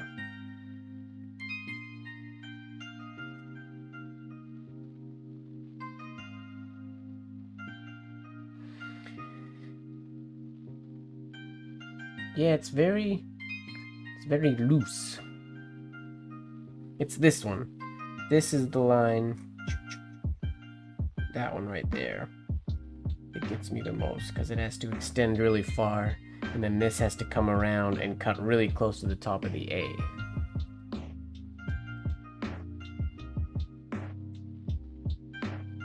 To make things a challenge.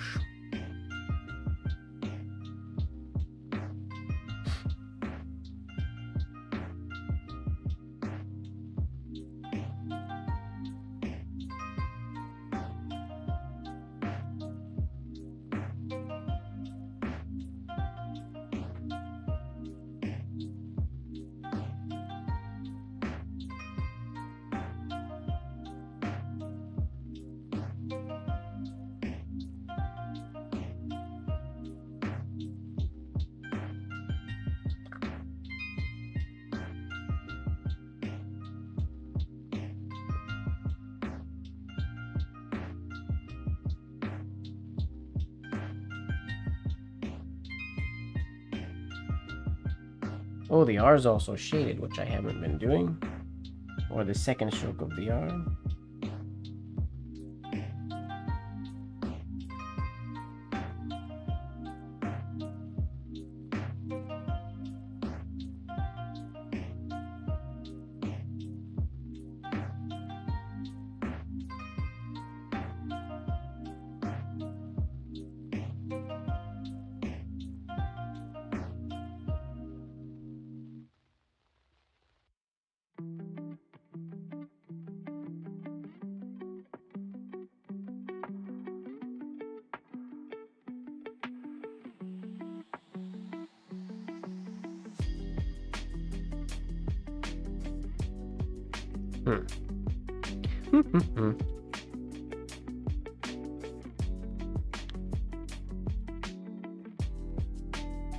It's really this part right here.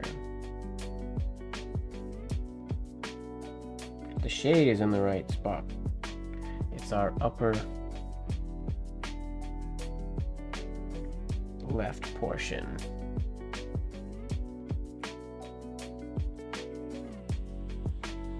I like the little, he did dot after the A, which in this instance, when I do signatures like this, I usually just don't put dots, but he did dot the A right there, which is above the baseline. That's a funny place to, I mean, it's the only place I guess you can put it, but it looks kind of silly there in my opinion.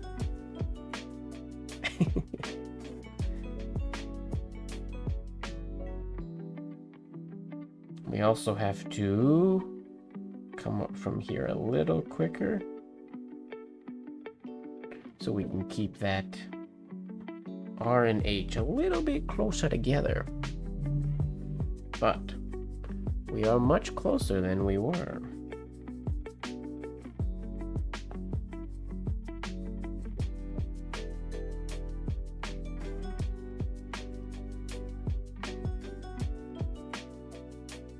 Nope, same thing again.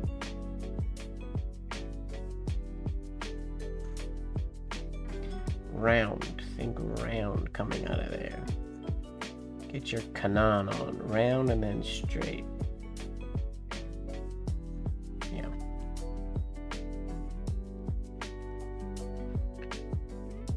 Oh, sorry, Lene. I did not see a question about engrosser script used in a signature. I kind of tuned out a lot of the... there was a lot of sewing machine chat that I didn't read all the sewing machine messages. That's too much text for me to read while I'm streaming and writing. Sorry. Oh, I just realized this is putting a shadow right on my face. Let's do that. That better? That's better.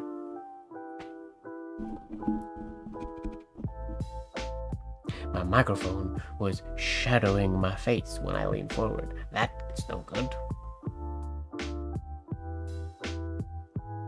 If you could ask the engrosser script question again. I can answer it for you if I know the answer.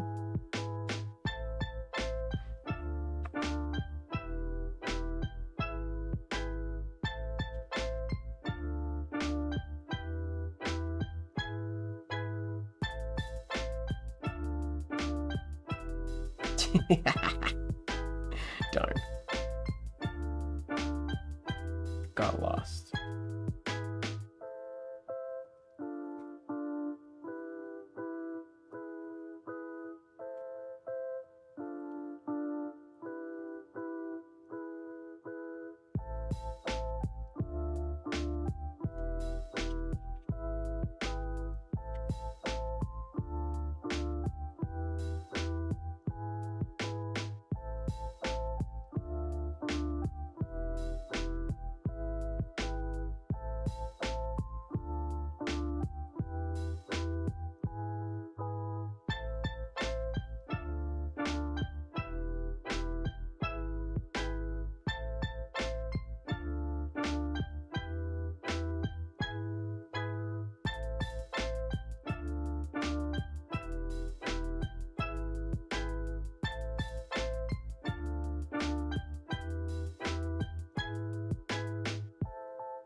Ooh, I made that really big.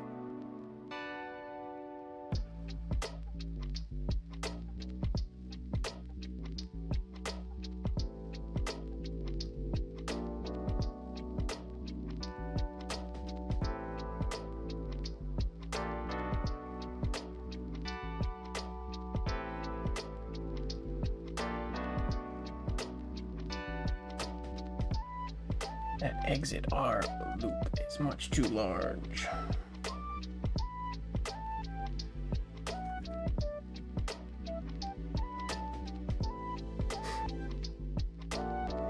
But that could be worse. It looks kind of like the signature. We're close.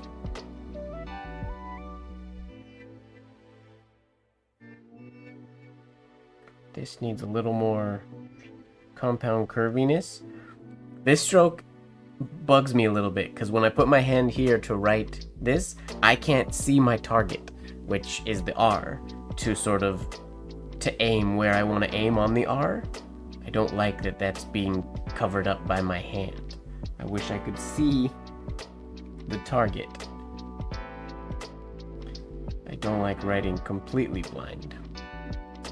Kind of blind is sometimes okay, you do it by feel. But trying to thread something like that, I like to be able to see where I'm going.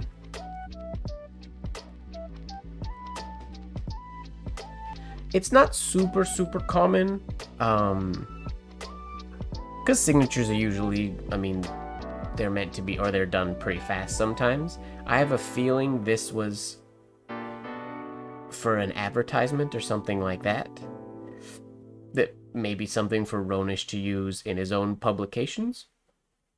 Even though it was made by Lupfer or written by him. Who knows? Maybe Ronish paid Lupfer to design something for him to use in his ads. None of the Ronish ads I saw had a design to them, so I can't say.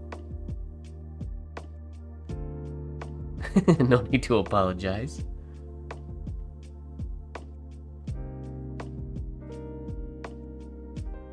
I'm still not, this line is almost the right spot. It needs to be a little bit farther to the right.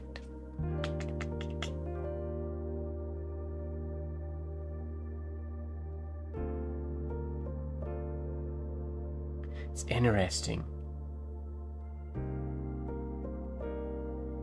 Just comparing the difference between what I'm doing and what he's doing.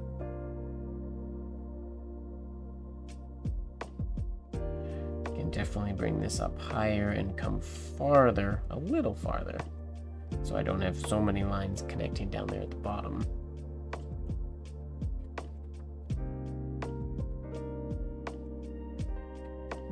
We'll try a few more.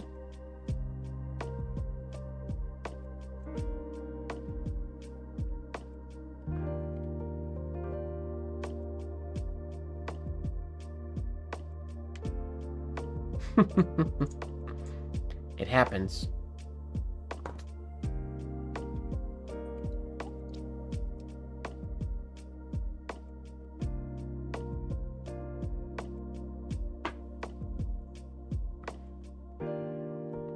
Thank you, Muriel. Whether you're talking about the writing or the sewing machines, either or, thank you for both.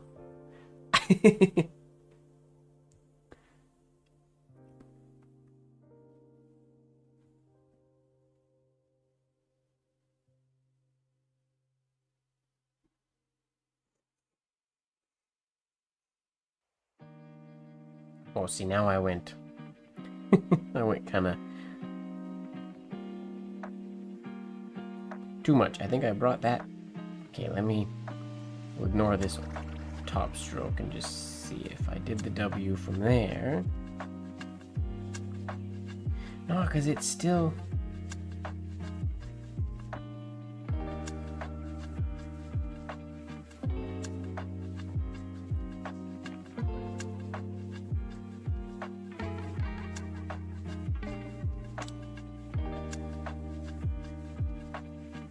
There's about where we would want to be.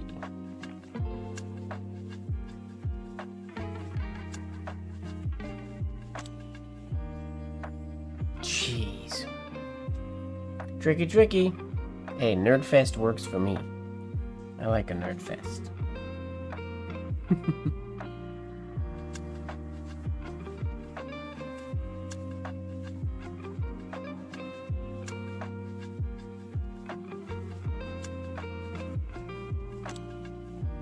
Ooh. Hit the edge of my movement there. Messed up the shape of that oval, but keep going just for spacing. No, it's still not enough space.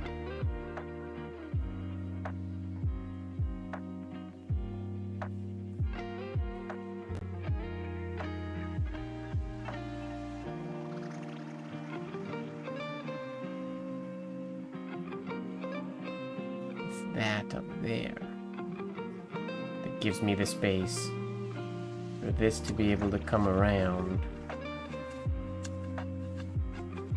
Cross under and through.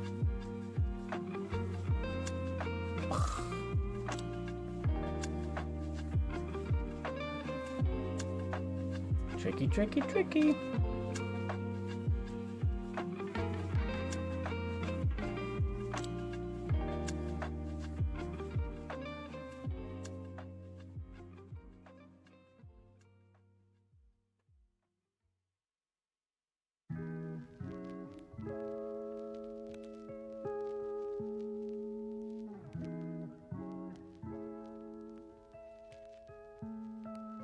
Could be worse.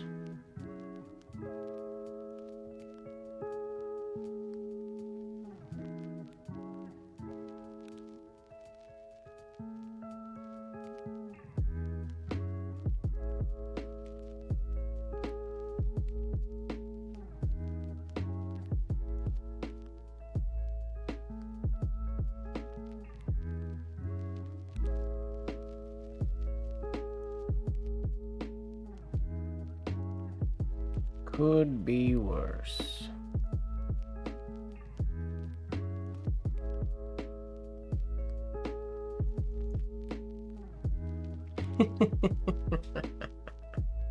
That's such an awkward shade for me.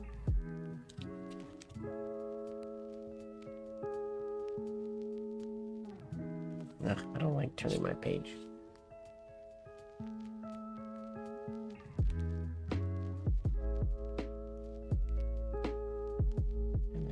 Needs to just have a little bit more of that before crossing up and around, and we'd be all right.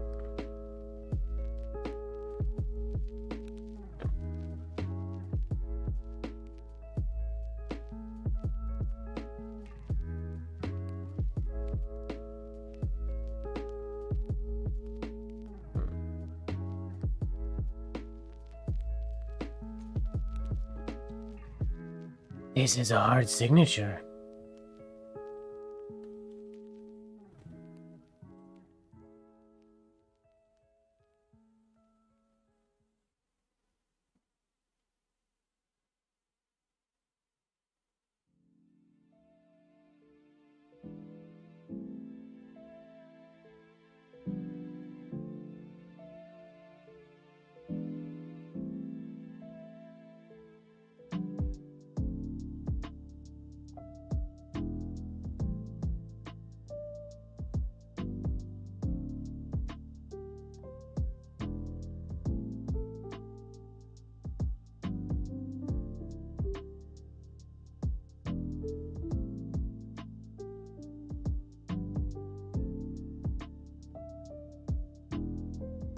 You have indeed.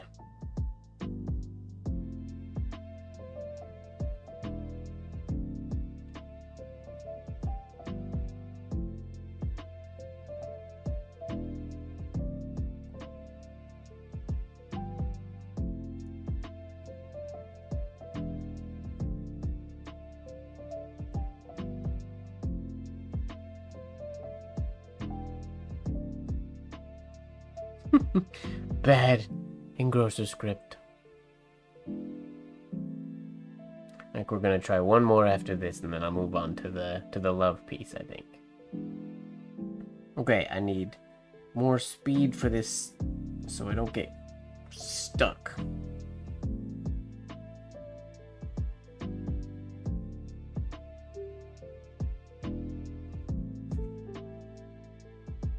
Something like that. Once more, I appreciate the vote, stock art. That one could be worse. It's not too shabby. It's quite a tricky signature, so I'm quite happy with that. I'll try one more.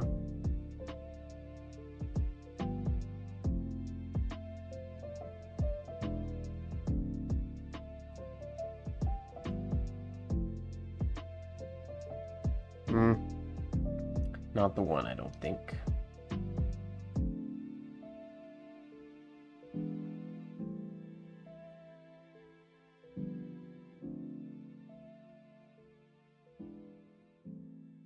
Definitely not. Whoa, what's going on, right? Thank you very much. Nice to see you. Not executed quite as fast as you would execute it, I imagine.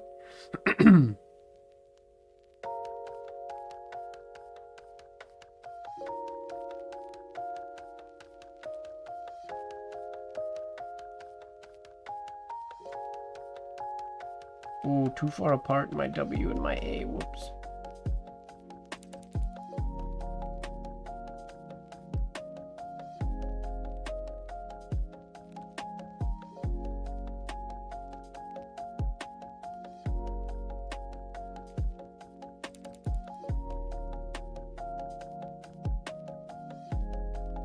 Those ovals look nicer.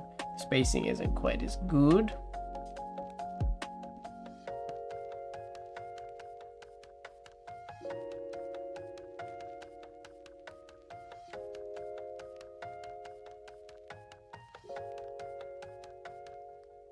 Didn't go high enough on that either. Didn't leave myself enough space.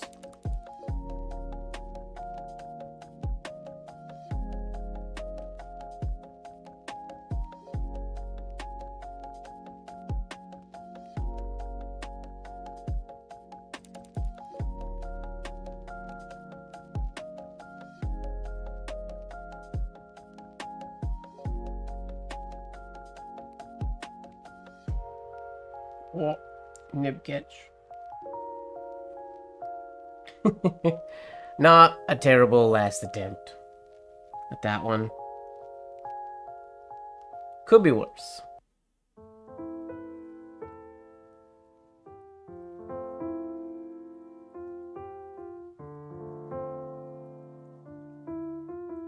Could be worse. Yeah, it's tricky. Luckily, I mean, there's not much of a lip, but yeah. Right down at the bottom, having my hand gliding over the leather instead of the paper can make things tricky, but why not add to the challenge, right?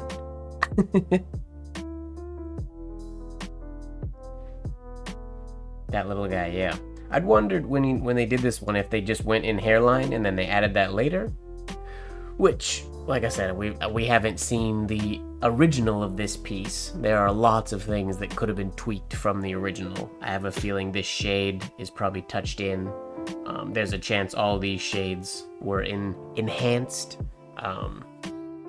before the print or before the block was made. Who knows? Because it's quite large, so I don't assume it was...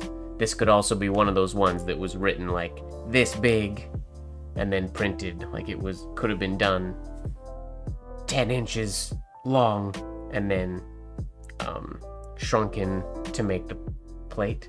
I could see that. Possibly. We'll never know. Well, never say never. Maybe we'll find the original one day. See if Mr. A.W.H. Ronish has a scrapbook out there somewhere. Okay. Let's move on to our next block, which is much less of a tricky flourishing challenge. But yeah, this is our next one. Let me get this other one out of the way. This is the one that says love. It's quite dark. This one could probably use a clean.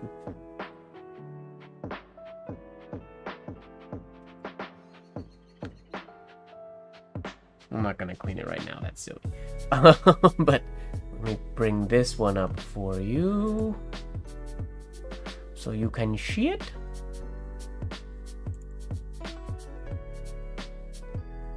Sing it, Lene.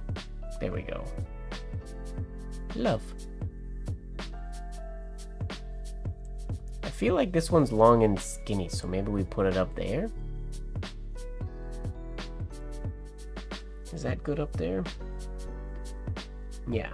If you are thoroughly in love with your work, you will surely master it. Wonderful. So, some flourishing, ornamental penmanship. Shaded, slightly shaded OV and E, which is interesting. And then just business penmanship for our lowercase. I don't think any of them. No, there are no shaded accents. I like the QG. The short G.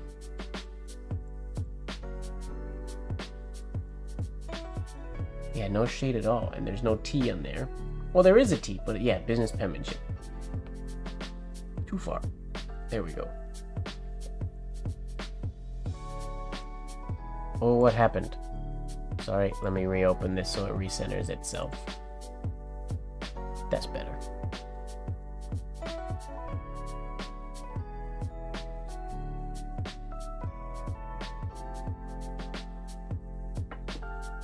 Okay.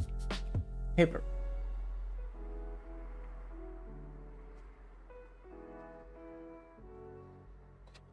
I have to admit, I've never started an entry stroke for an L way the heck up there before. It's an interesting place to start it.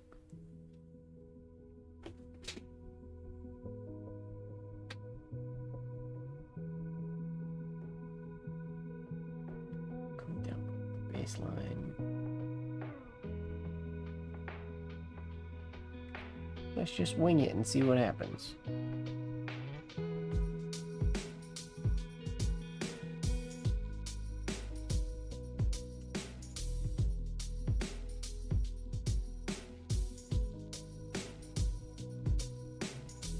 And look to see where I'm going.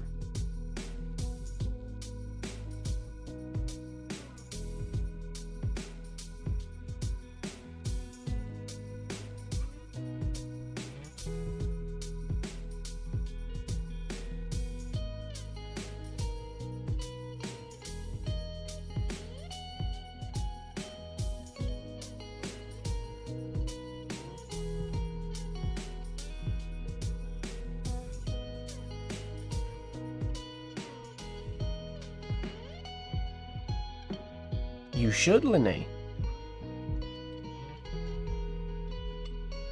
I mean, the L itself is just standard. It's just the entry oval that's snazzy. But his compound curve is much more... comes way over here. It has to cut through the...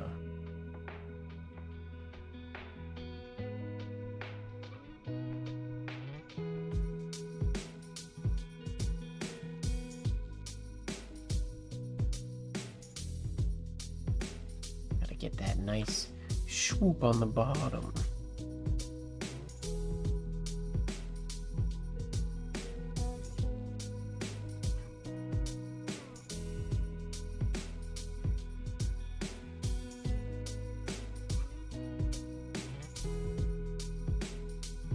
Okay.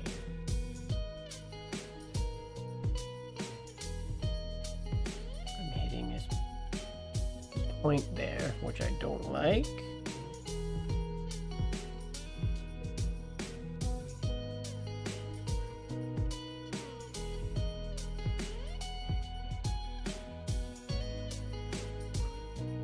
Okay.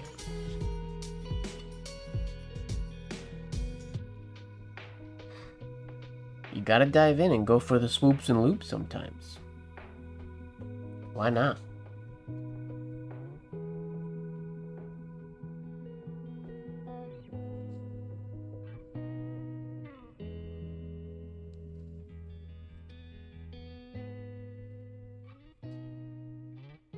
Okay. Still getting that point right there, which I don't like. I'm gonna try to shrink the whole thing.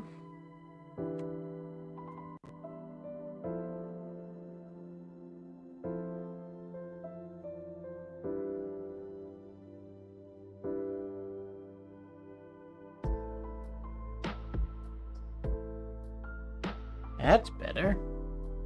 That's the flow we want.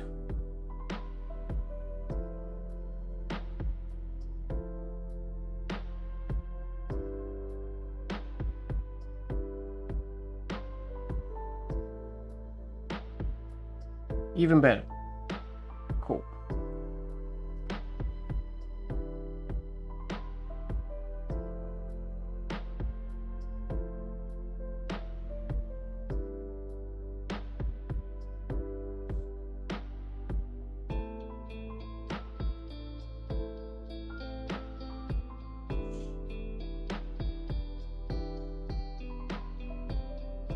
And this is the right curve here, but we're too drastic on our way up. We don't go up until we're way over here.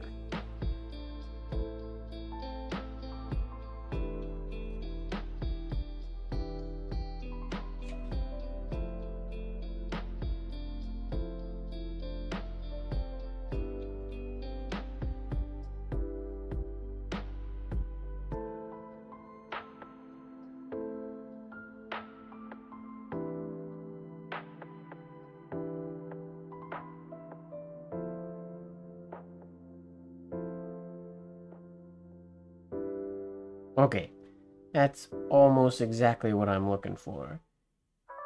Main difference is my entry oval is shorter, or is longer, than the base of my L, and his is opposite.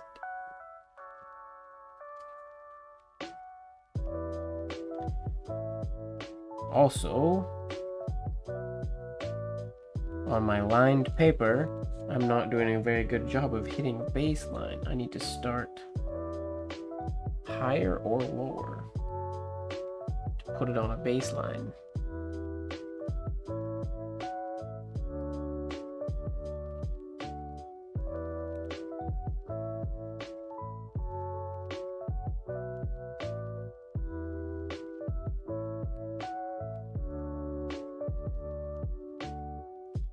Okay, very big difference there.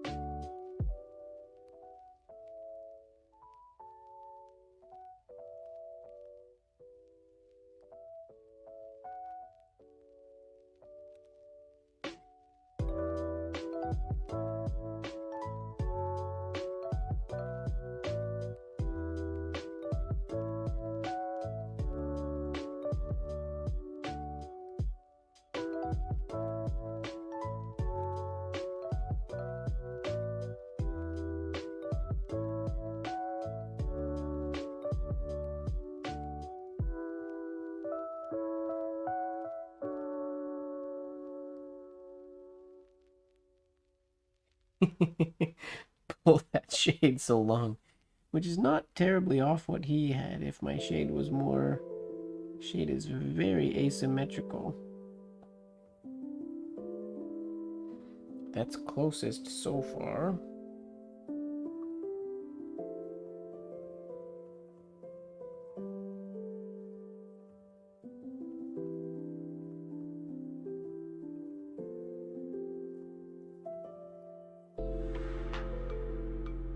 Not bad.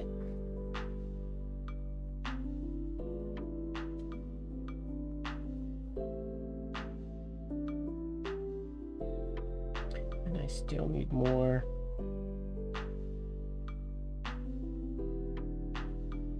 More compound curve.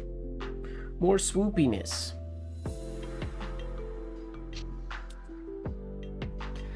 top inner loop is tall, but it's more to the right than expected. This one. Yep. I'm cutting through right the center of my L instead of getting up in here.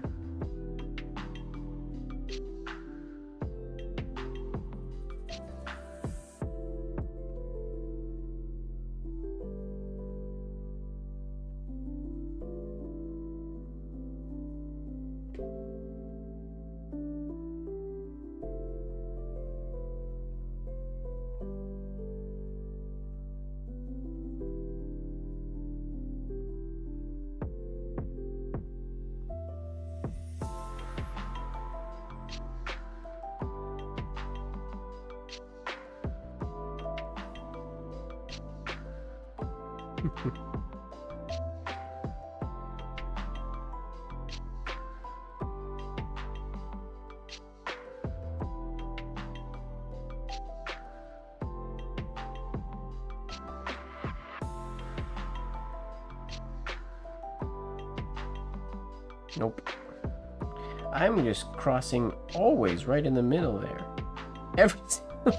I'm consistently, every time, hitting right in the middle of where that goes through. Why? That's not even... Why? Stop it. At least I'm consistent. It's wrong, but I'm consistently wrong.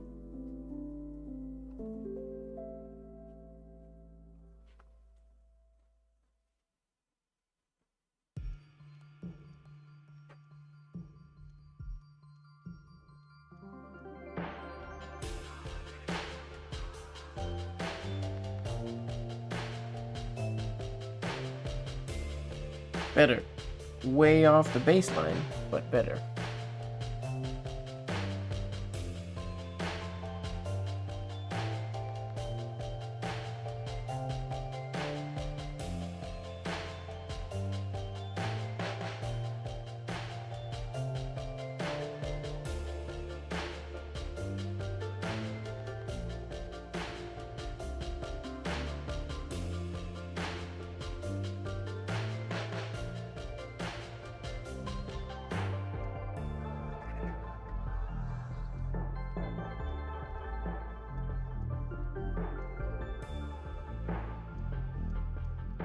Nope. Again.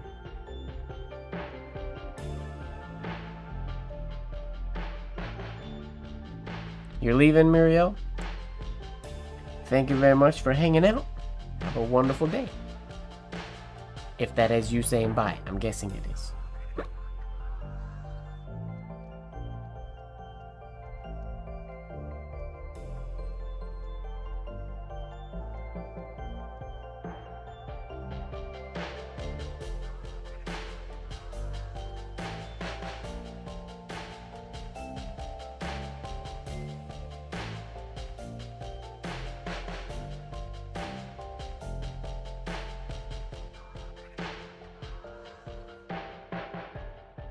Not on the baseline. Too big.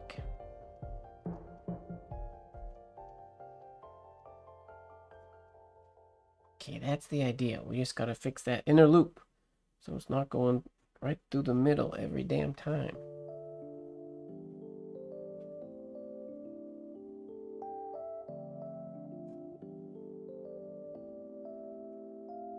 Okay. Better.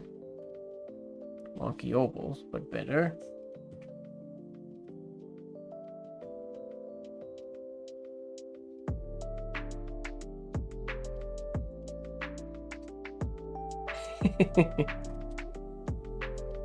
The chat doesn't count sewing machine talk. It knows the difference.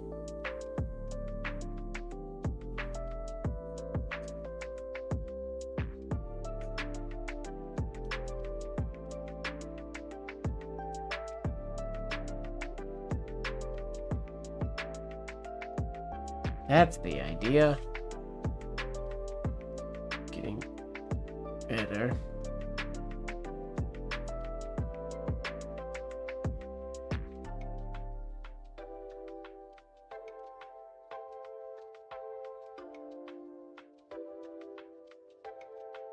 That's the best one yet.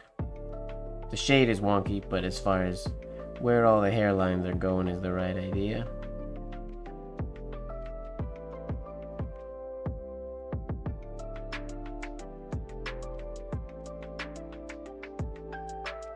A little too long. There we go.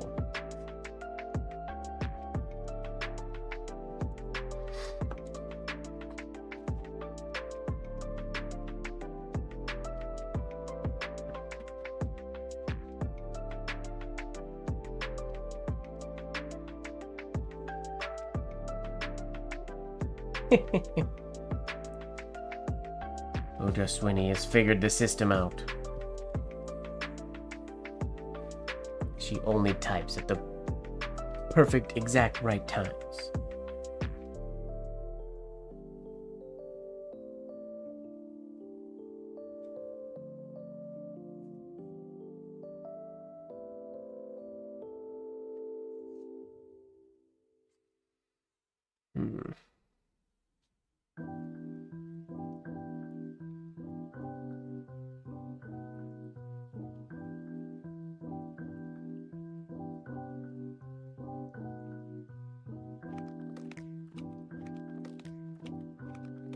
Mid catch.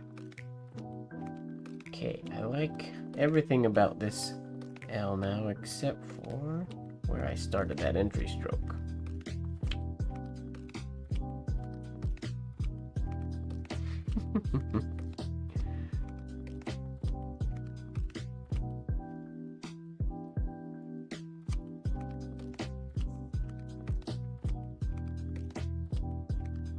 Oh, without a firstborn, money's the only way to make it work.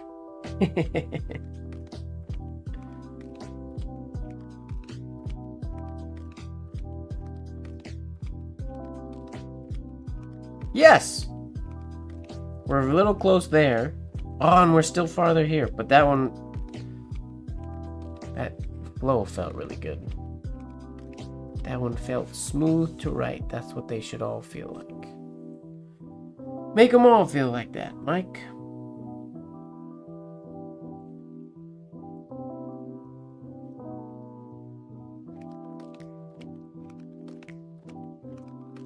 Not bad. Whoa. Fiber?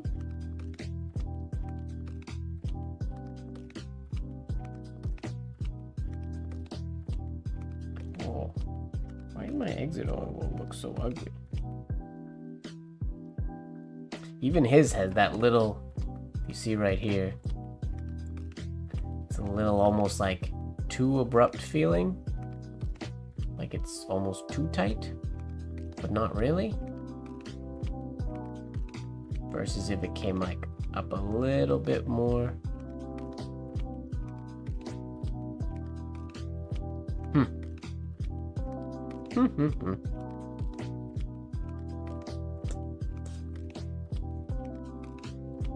Oh, nice stock art. It's a good L. It's a pretty one.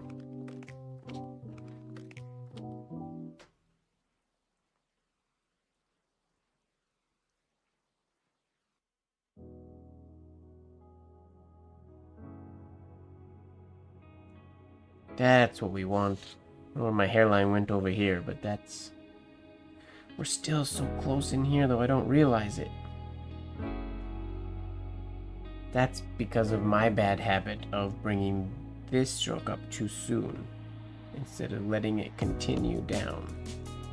That's the big issue now. Okay. Identifying a problem is good, because then I can fix it. If you don't identify the problems, you'll never fix the problems. You can't fix the mistakes that you don't see.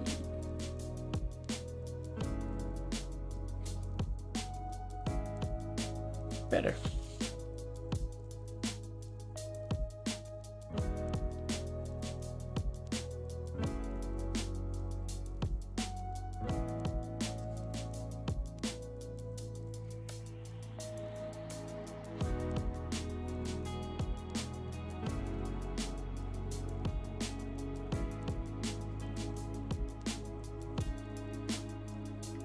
base flourish. Do you mean this one? This one here?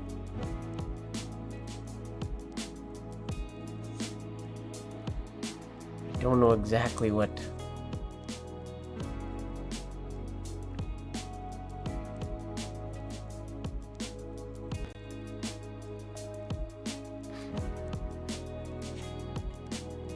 I don't know exactly what you're saying, Lene. They flourish. And you say not flourish, shade. What are you talking about?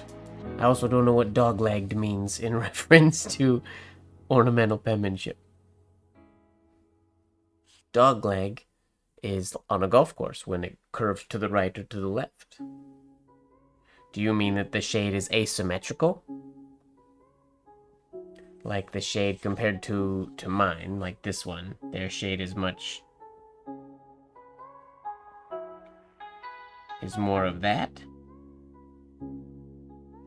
which is true. Yeah. Yeah, the asymmetrical shade there is tricky. You gotta go... The key to that is, like earlier we were talking about this stroke.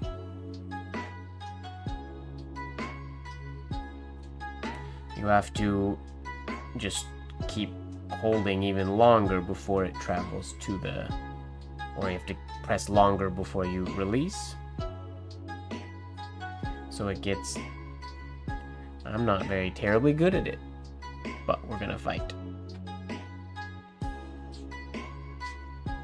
It's not technically potbelly, because if you see on theirs, like just as an example, this one, like if you think of my slant line here, then it looks potbelly, but according to this compound curve, that is the slant that it's on. So there's technically not a lot of potbelly going on in theirs. This is a compound curve from here, and then it does curve slightly to the right there, but not what I would consider potbelly. It's just very asymmetrical, that shade, which is tricky to do for me. I'm gonna do is just some standard L's to practice to see if I can get that shade shape.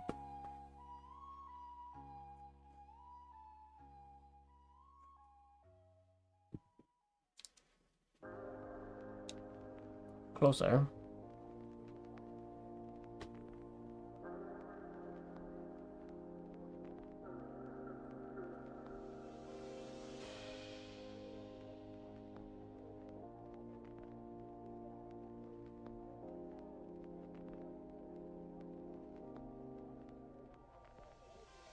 It's not a technical term.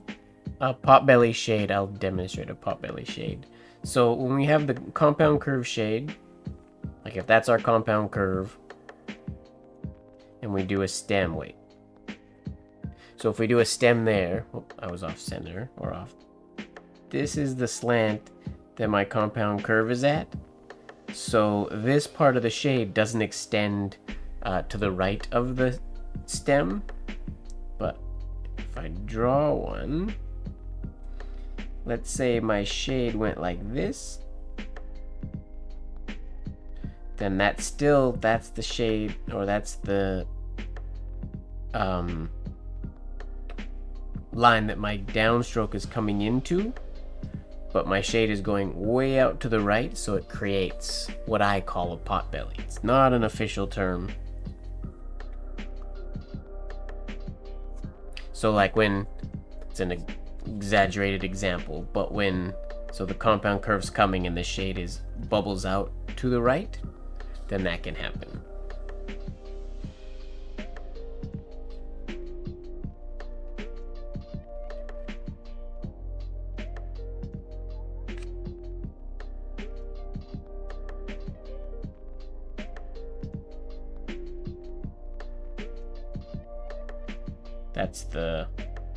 That's the potbelliness versus if it's nice and flat. The chat was blocking. Oh, got you. Yeah, it's pregnant. It just has a little bit of it just comes in. It's when that right tine bubbles out when the nib is traveling to the left. Which their example isn't a potbelly. It's just it's a very asymmetrical shade. And it just holds that down the path of the right tine longer before cutting in.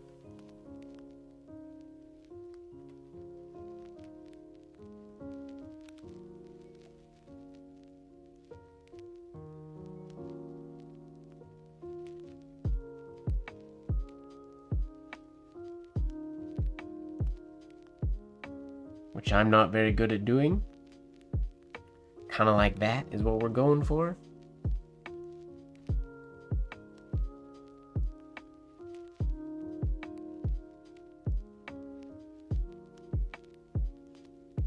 We'll do everything else afterwards.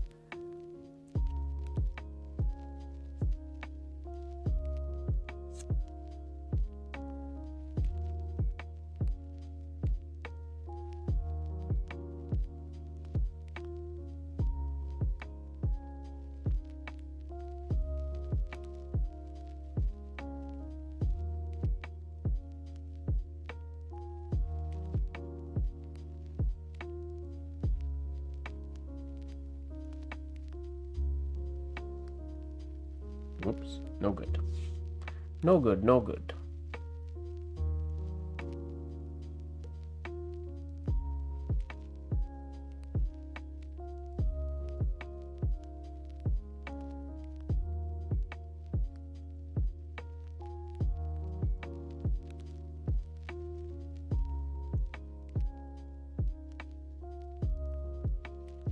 Okay, maybe we'll try this whole thing.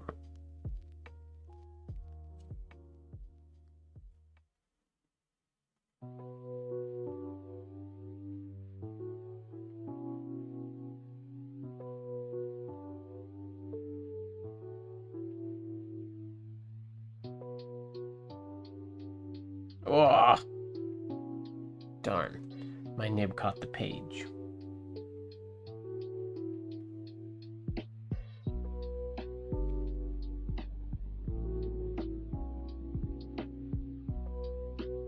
Whoops.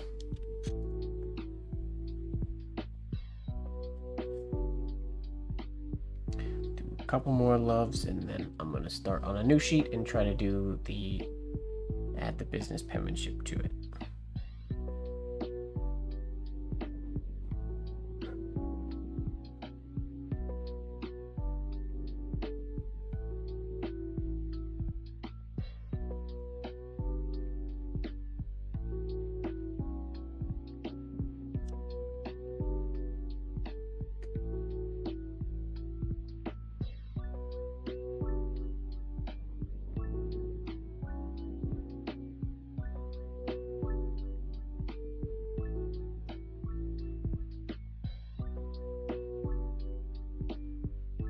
Not on the baseline.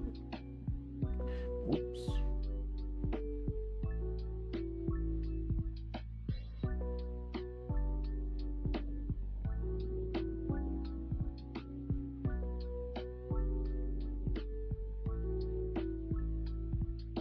Also not on a baseline. I can't get my starting point so that I hit a baseline.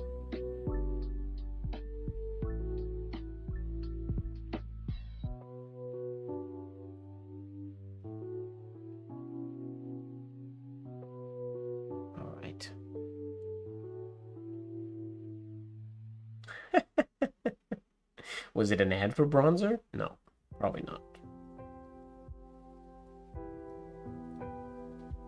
All right, new sheet. Let's try to do the whole thing.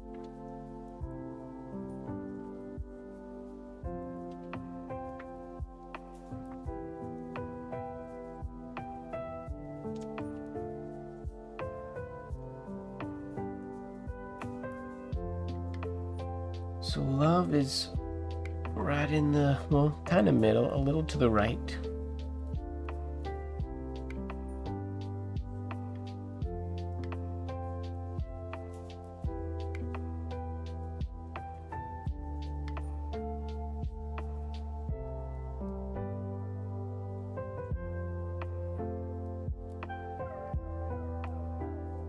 not on a baseline at all, but we're gonna keep going anyways.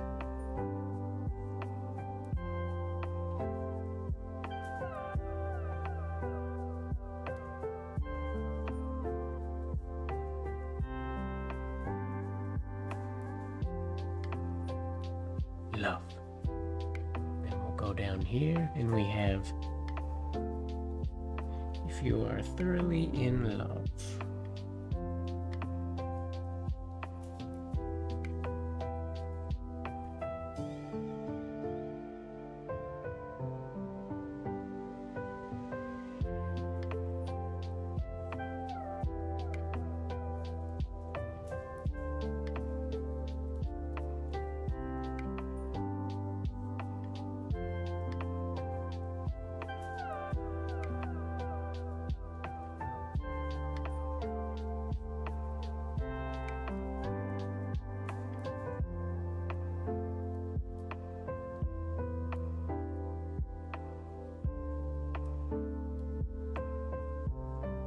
Oh, there's no way with the size of writing I'm doing. That has to be way smaller.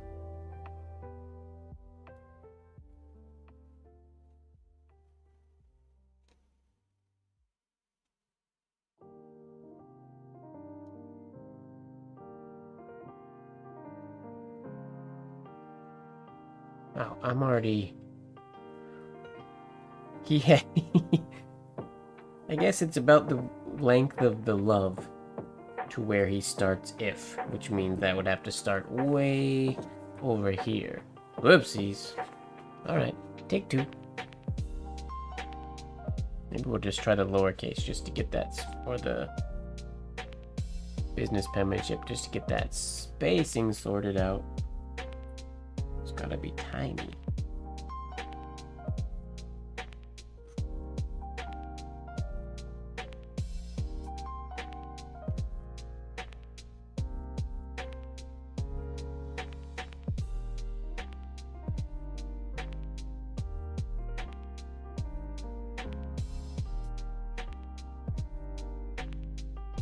You are thoroughly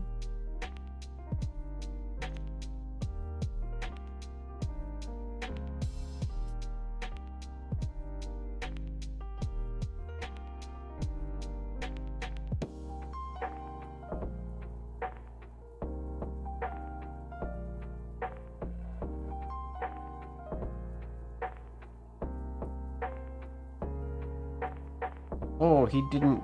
He does an actual ending on the Y. Okay, noted.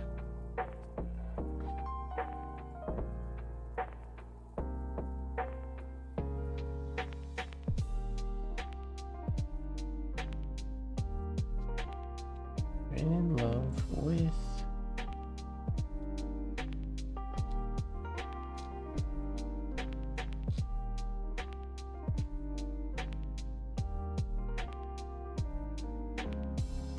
gonna run out of space. Shoot.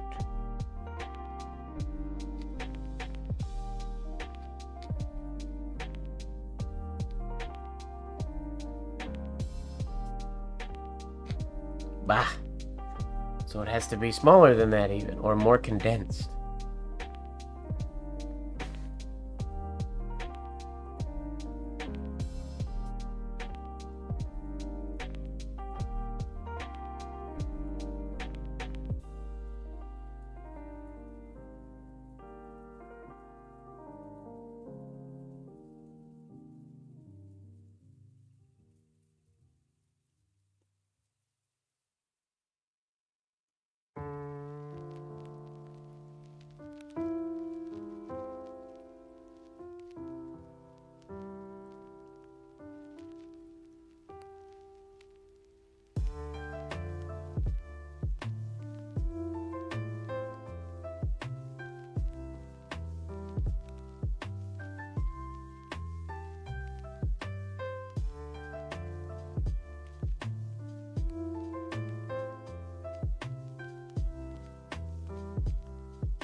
I do not have a certificate in business penmanship. I'm hoping to apply for it this year. I want to try to do it with movement.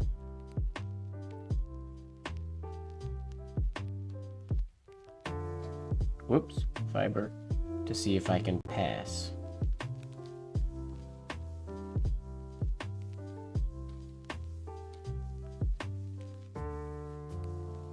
I don't practice business penmanship very often.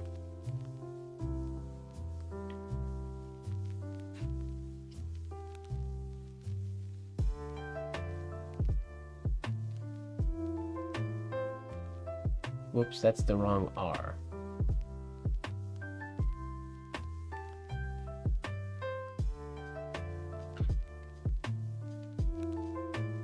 So I can just make it on a sheet of paper. Yikes. I'll try to condense it even more next time.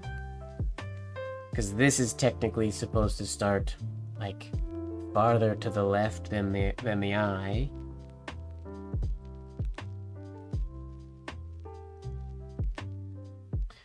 You will surely...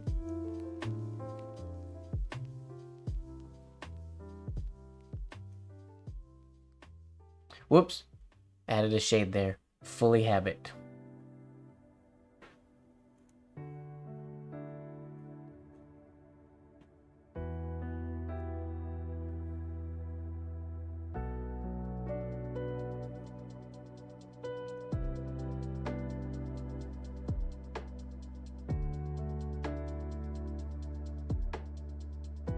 You want whoops, and the ending T is supposed to be used there. Yikes. Alright, Kathy. And accidentally Steve. Have a good night. Good luck with your balcony garden.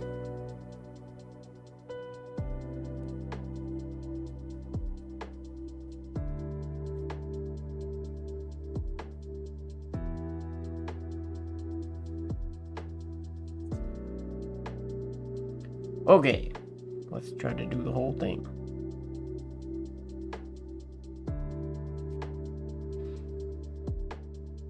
First, let's try to get this to sit on a baseline. That would be nice.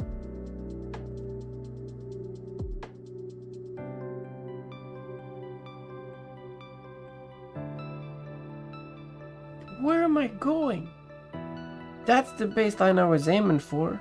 Come on, brain, this obviously has to go below the baseline. You know that.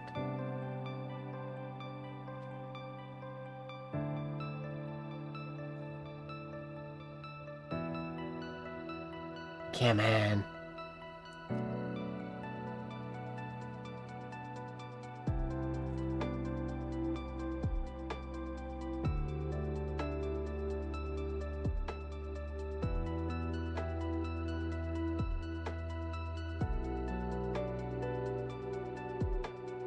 That'll work.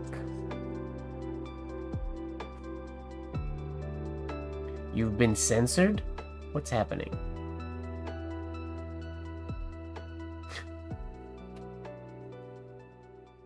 I didn't censor anybody.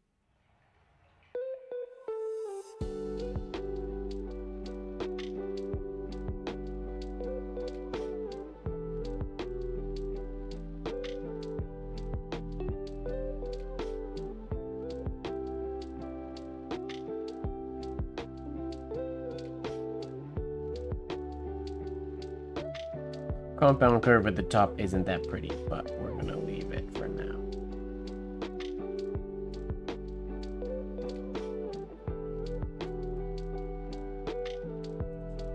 No, that's not a good look. We can do better than that.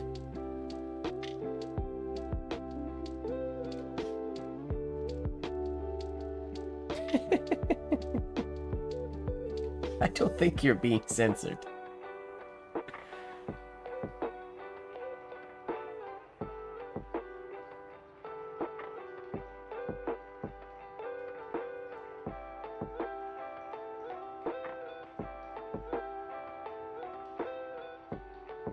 Okay, that's too flowy. We need that abrupt shade again. We lost it.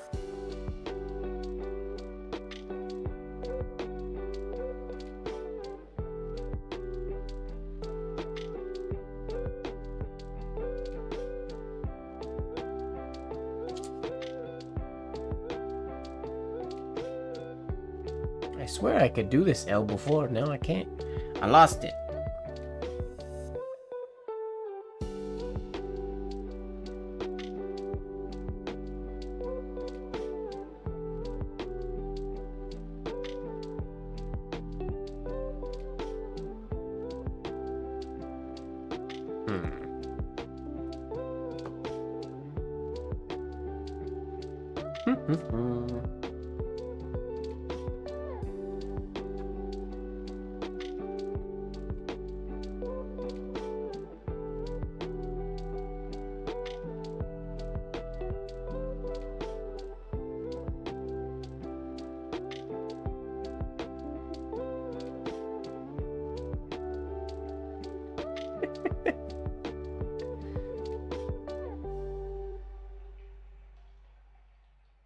What are you talking about blocked?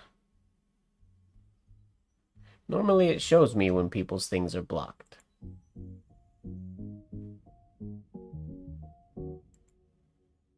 I don't think it's actually blocked. I don't know what you're talking about.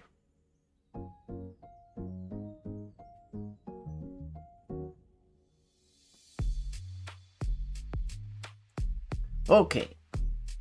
Snap out of it, Mike. Do this design and make it look good.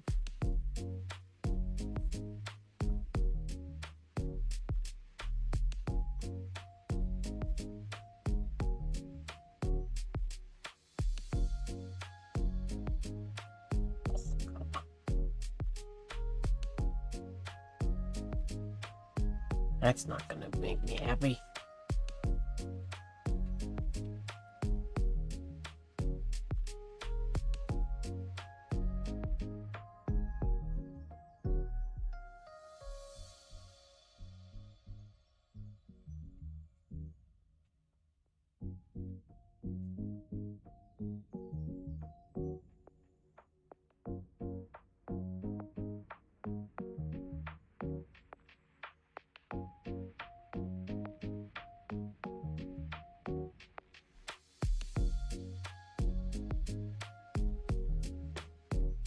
Okay.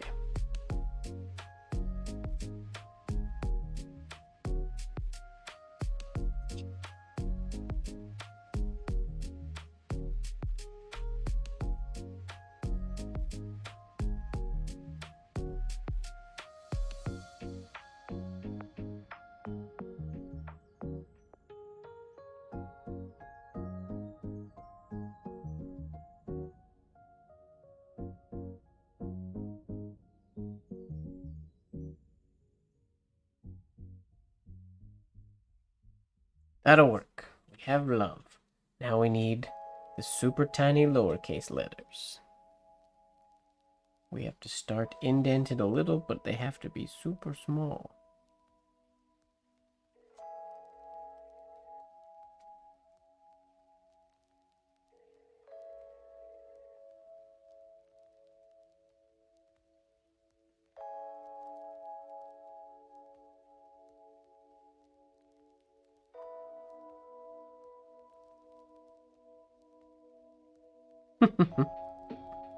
Trying to.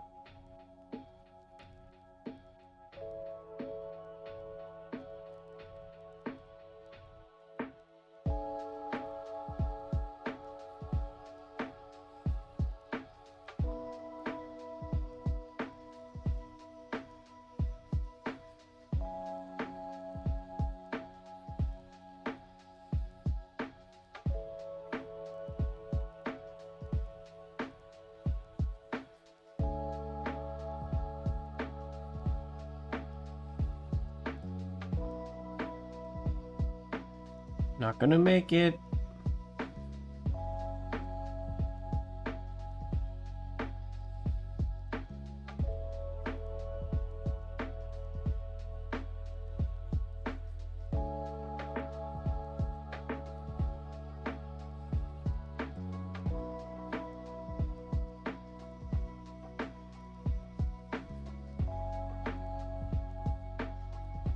Oh. Just?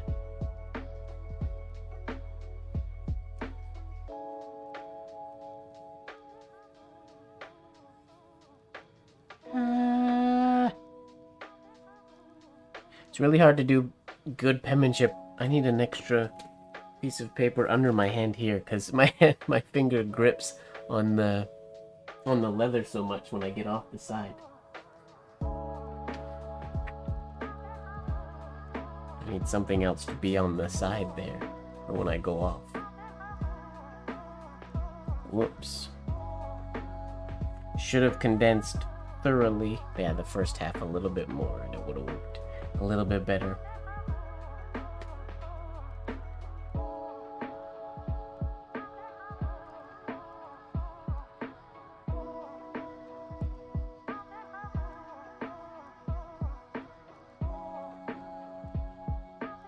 Oh, added a shade again by accident. Just a tiny one though.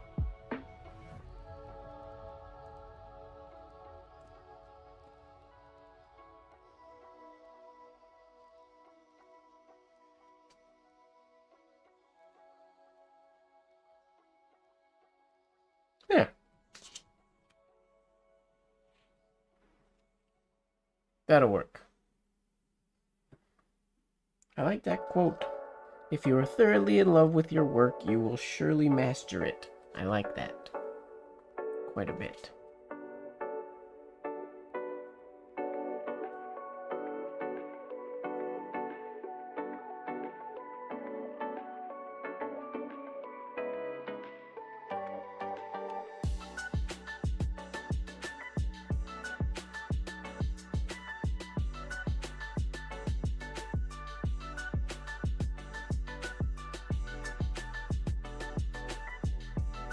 Now let's write it a bit more normal for me.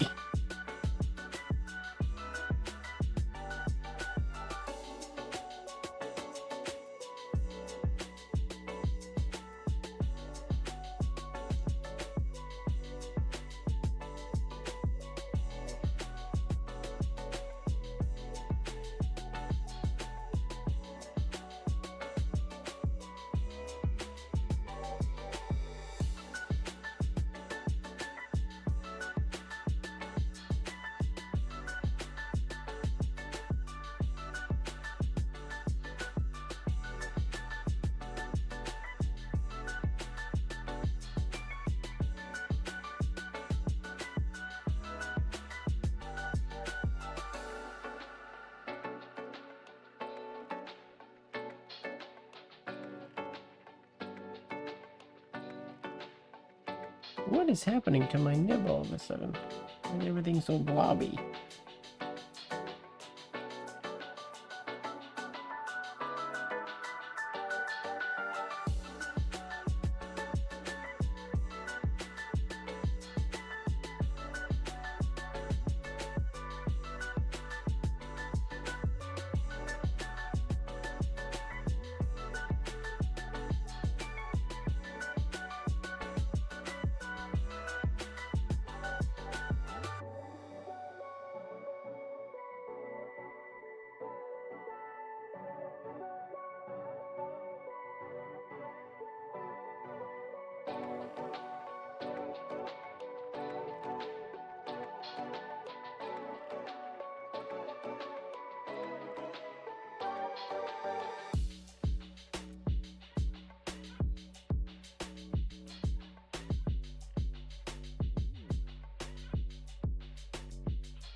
There. That's my version. Slightly different.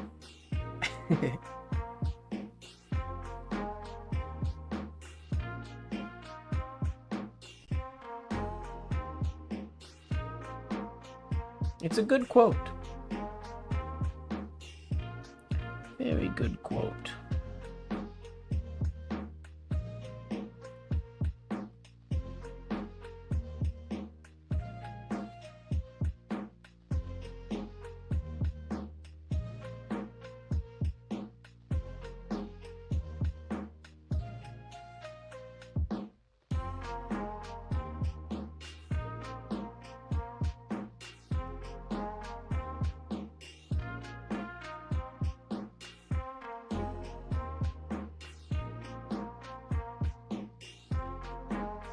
Yikes. Get that compound curve sorted out, right?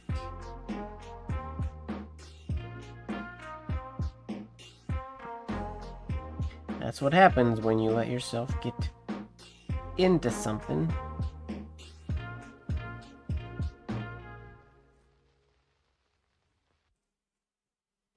Shading so high, why?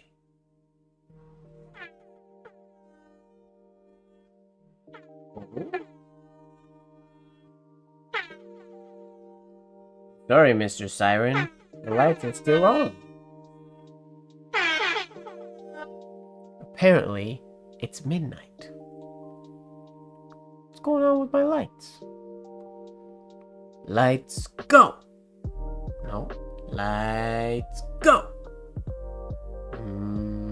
Go! 5, 4, 3, 2, 1, go! And click. Ta-da! One of these times it's gonna work. Cha!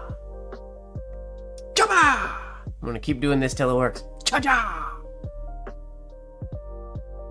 Go! 5, 4, 3, 2, 1, cha-ba! Click, click, click! And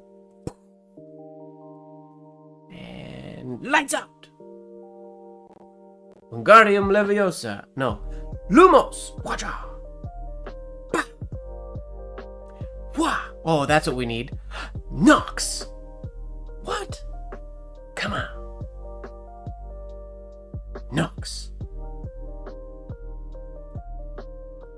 Cha! And lights. Why isn't it working? Cha!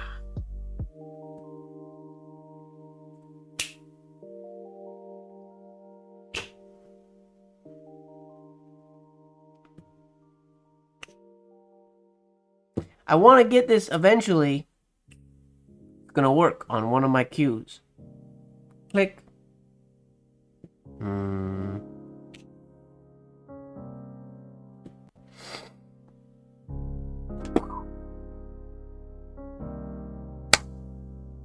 Nope.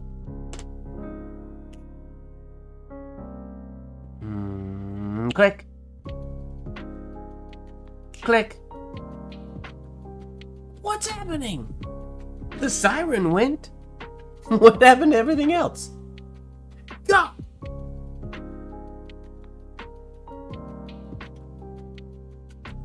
That was very delayed. Unimpressed. Alright, well, let's get rid of this prep block. Yeah. That was crazy. 12:02? What's going on with my things?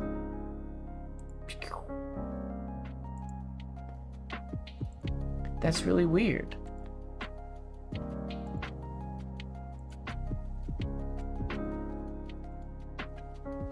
Oh, my light in the background looks funky. Turn that off.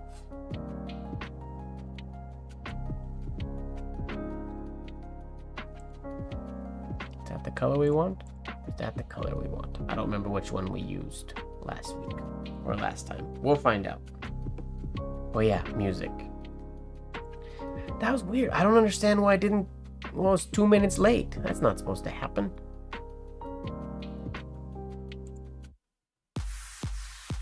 Changing it up.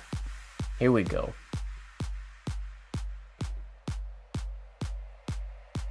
You let me down, lights. You let me down.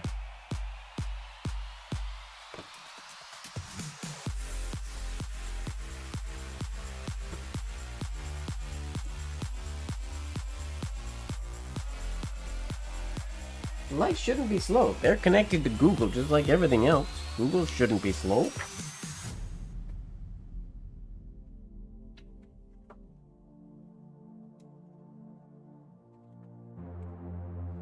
Alright. Do we have an agenda for Blacklight Live? What are we working on? We finished our print blocks that we were gonna do today.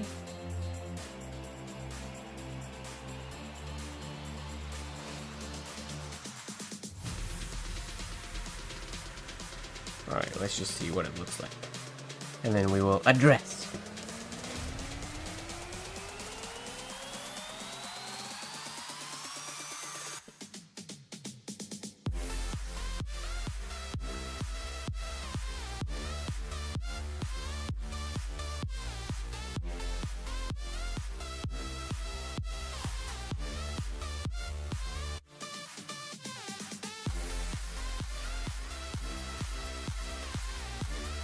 That's the one, I think. Maybe let's take this down ever so slightly. Like that?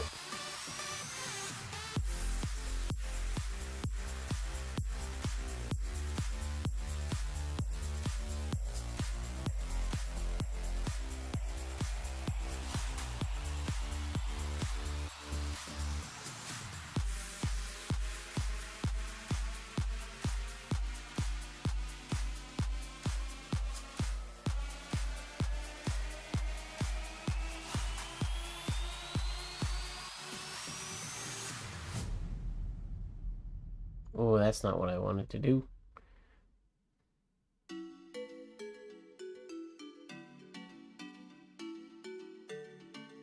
There we go.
Ads have no respect.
LinkedIn. I can't believe LinkedIn is still going strong.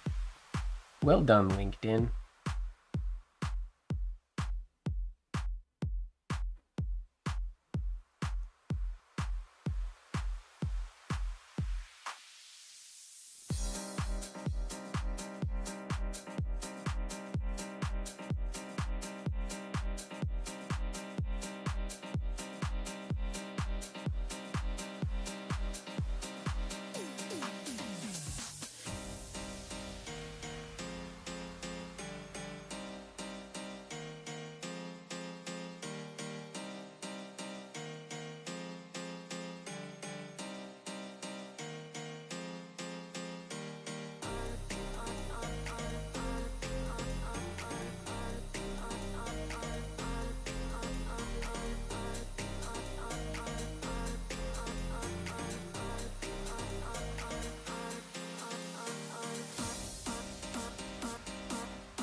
Count that day lost, whose low descending sun views at thy hand no worthy action done.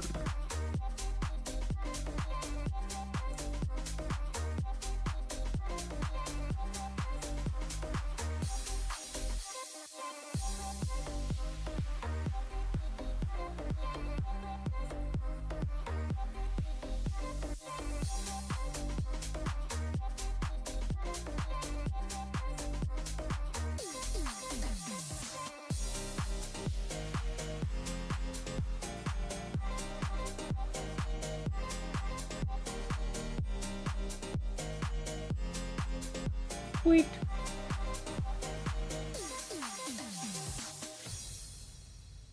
Doo doo doo doo doo doo doo.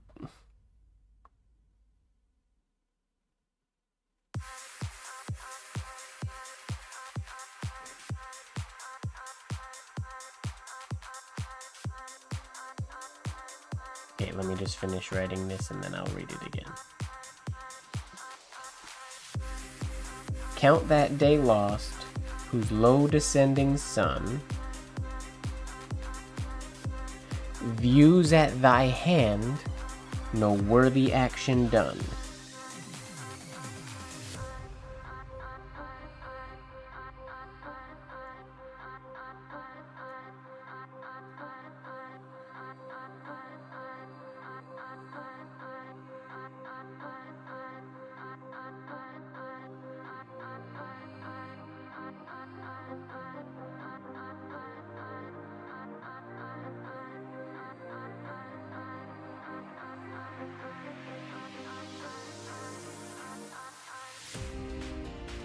Is it playing the same song twice in a row?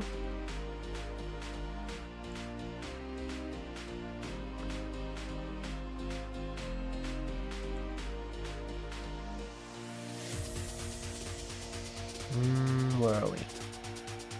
House.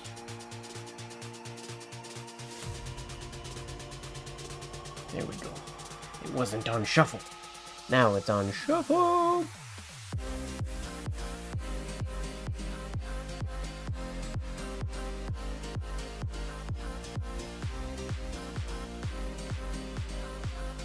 A nagging aphorism. It's probably one of the things that I've seen penmen write more than anything else ever. It's a poem by it's an excerpt of a poem by Longfellow. It's 4 lines of a poem by Longfellow.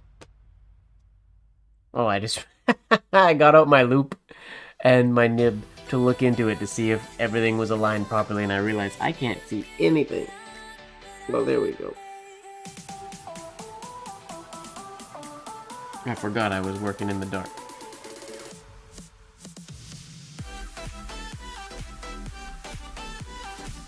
But if I hold the nib right, I can get the black light shining in there. Exactly. Go be productive in rhyming couplet. Precisely.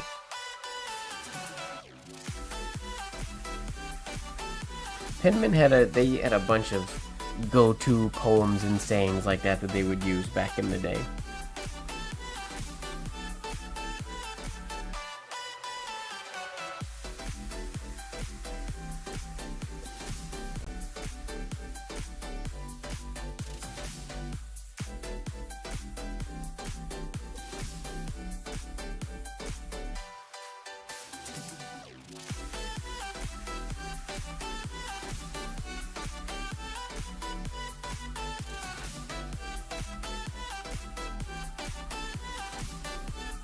Try the signature from earlier, because why not?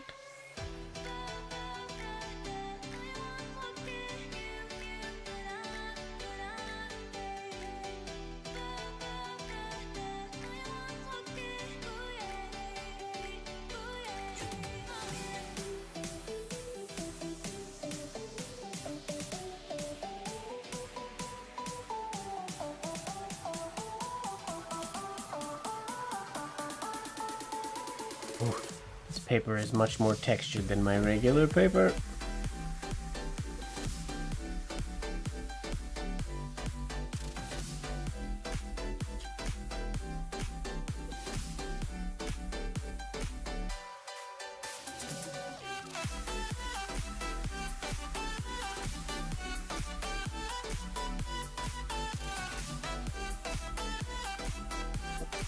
A little bit of a snap there, but we got away with it.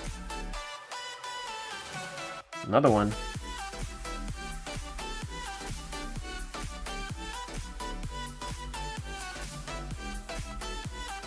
This paper is very, very textured. Hard to write fast and not snap. With a nib this sharp.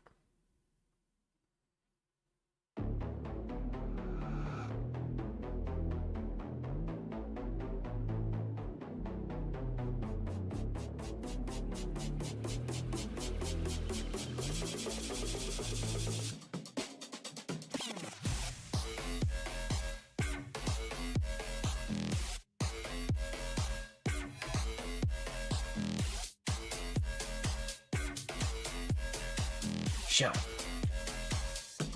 Oh, it's midnight. We can get word of the day. What is the new word of the day? Not carp anymore. Come on, Merriam-Webster, give me the new word. It is trivial. Something described as trivial is of little worth or importance.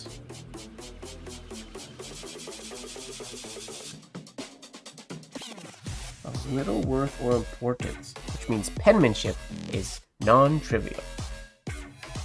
Let's write trivial, shall we?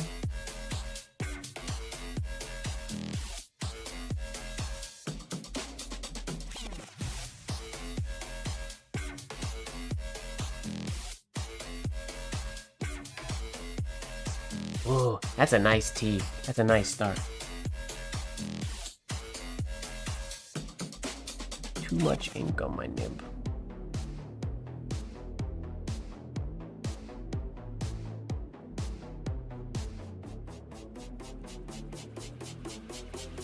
I am going to turn my page so I don't mess up this L. I'm going to use some hinge movement. Oh, it's a little close.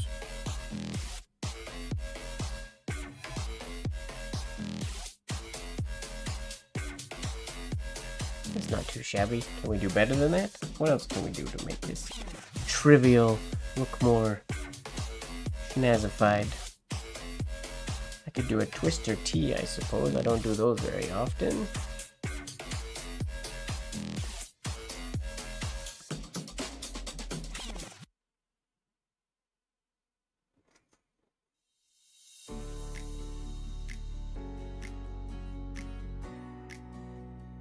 Another nice T.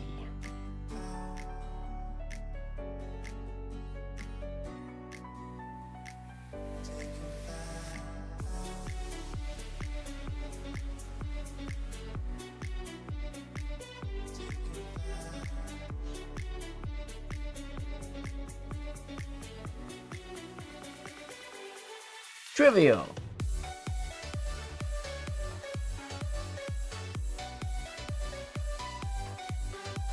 Exactly.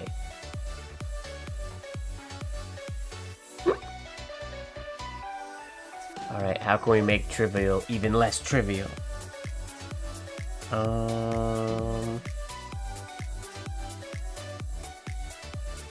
have no idea.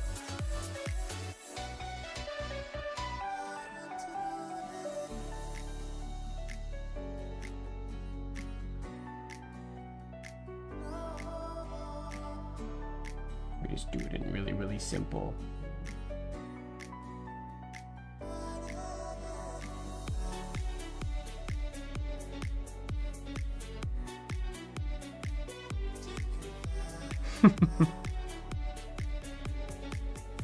Trivial.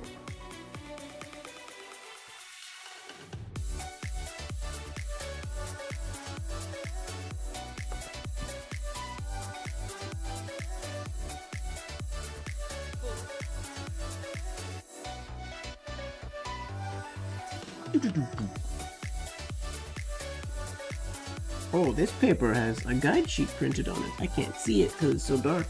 But there's a guide sheet on this one. Write it in running hand. Here, I'm gonna get another sheet that's not printed on.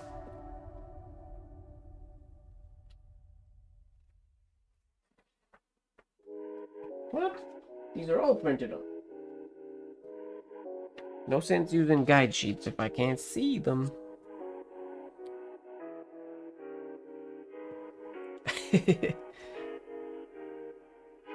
Okay, what kind of tea for...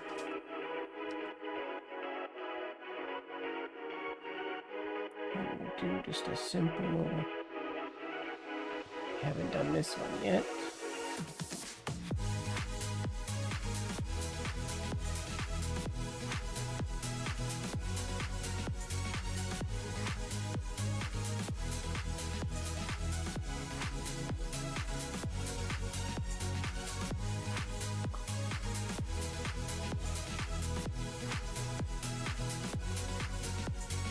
Got careless. Can't get careless on textured paper. Whoops.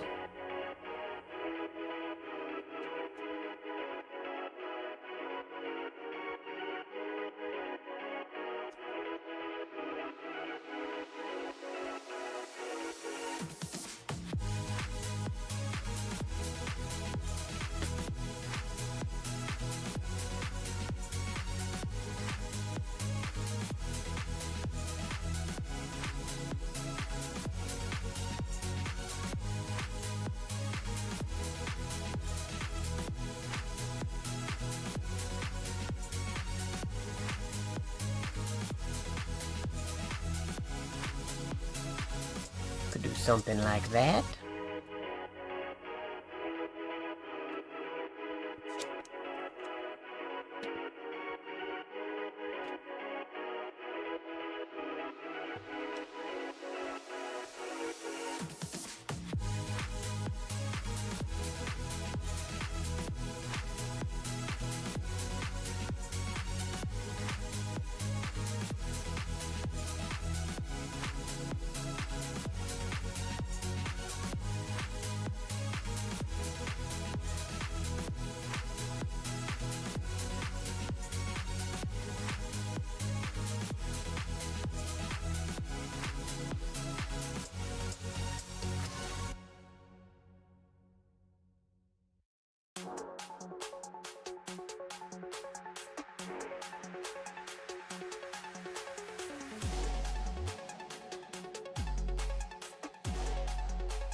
Trivial.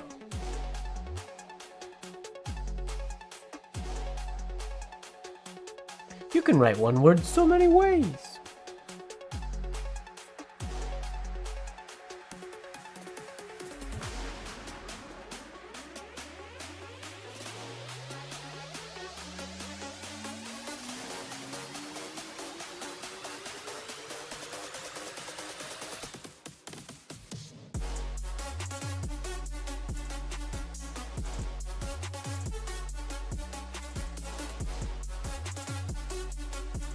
Trivial.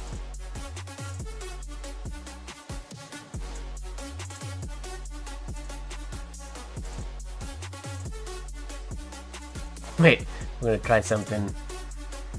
Will this work? Can I do this? I haven't written like this in a while. What if we go...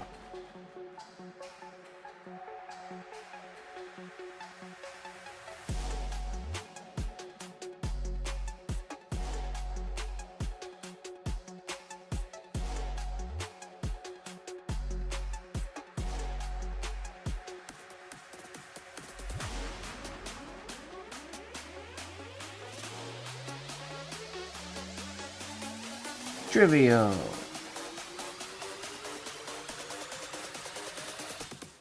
Cross.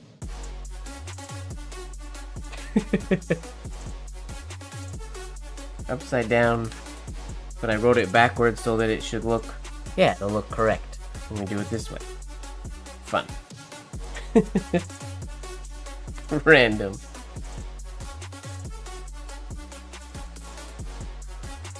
Random, random, random.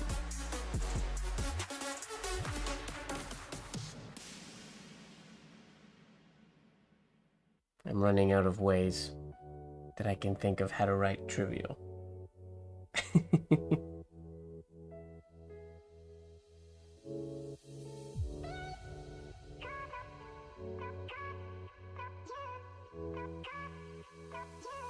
A whole live of just upside down?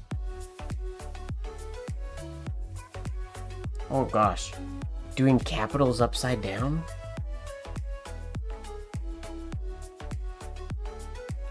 Oh, but all the shades are in the wrong spots. Okay, wait, like the capital A would be like...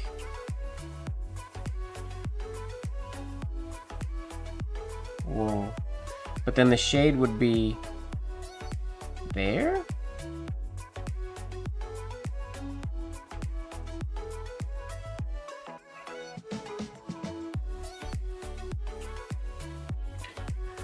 Boy. Is my Earl Grey gone? Oh yeah. Oh, it's not. I thought I finished my tea a long time ago. I lied.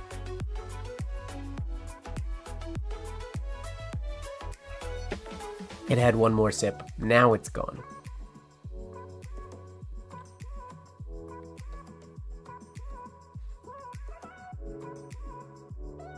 Unless I write the word backwards. Or the letter, I mean.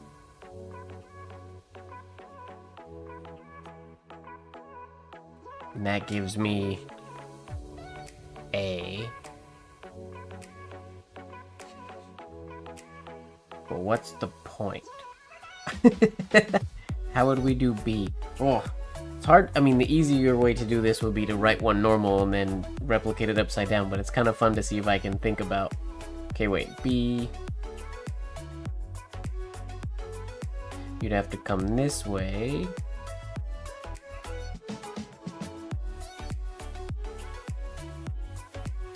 Like so. And then you do...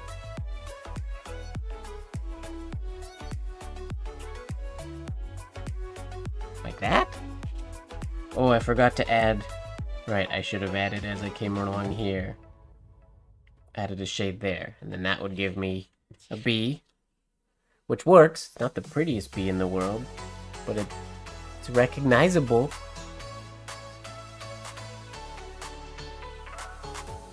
True, Lene. It was very cold. So I guess this is... Is there a practical... Oh, the lima bee. I practiced that bee a bunch last week. Or this past week. And... Or, yeah, last week. I don't think I ever got any better at it. It's weird.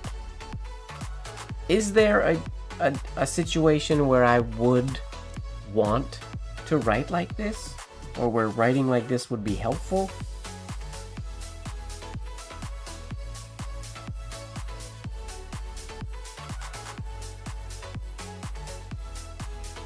Writing completely upside down? I guess if I was sitting in front of people and wanted to write their name, I could write their name completely for them.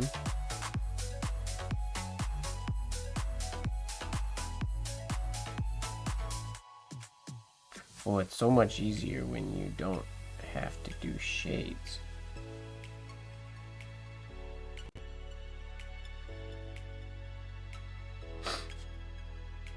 Interesting. Well, yeah, but if I was going to forge your signature, I wouldn't do it upside down. I would just forge it the regular way. And then turn the paper upside down.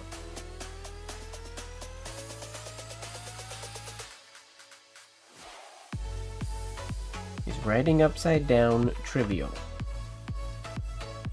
Alternatively, I just want there to be... They used to call these trick styles. And actually, here's a... It's gonna look weird because we're in black light, but I'll show this anyways. Where is it here?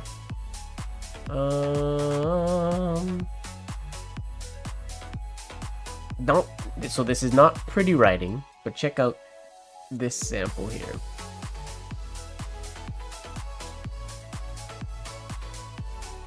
Whoa! Wait a minute. You go away. There we go.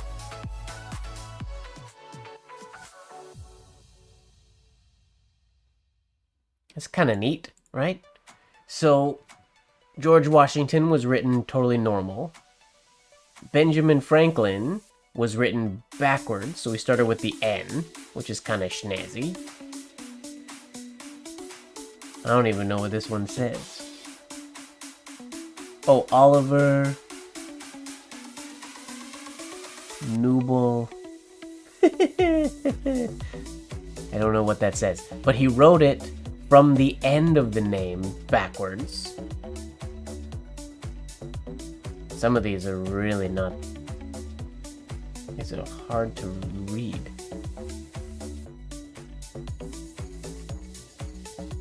Elenomber? What? Or is that a W?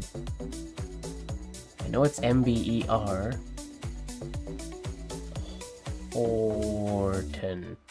Holter?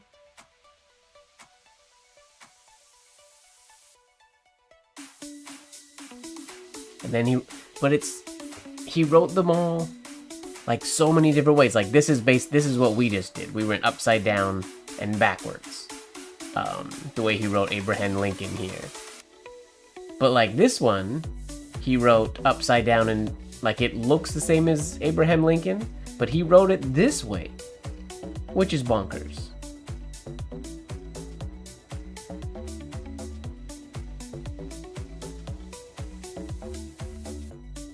Those last two are so shabby. They're pretty rough. But it's a neat concept. This is actually a fun story about this piece. Years ago at convention, Michael Sull came up to me with this print block. And it's because its print blocks are always in reverse, it was super confusing in a print block to figure out what the heck it said. Because even when you look at it, half the names are upside down and backwards, and it didn't make any sense. Because when you looked at, like, for example, one of the just backwards ones on the print block looked normal. But he handed me the print block and said, because I used to do a lot of trick stuff when I first got into penmanship, I used to do the backwards writing and upside down writing and all that kind of stuff a lot more.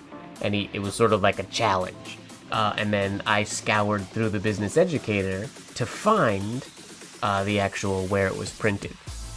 So I had this block, before I found the actual print and learned that it was Carlisle H. Folsom, who was a trick writer. And there was a lot of people who were trick writers, which is kind of neat.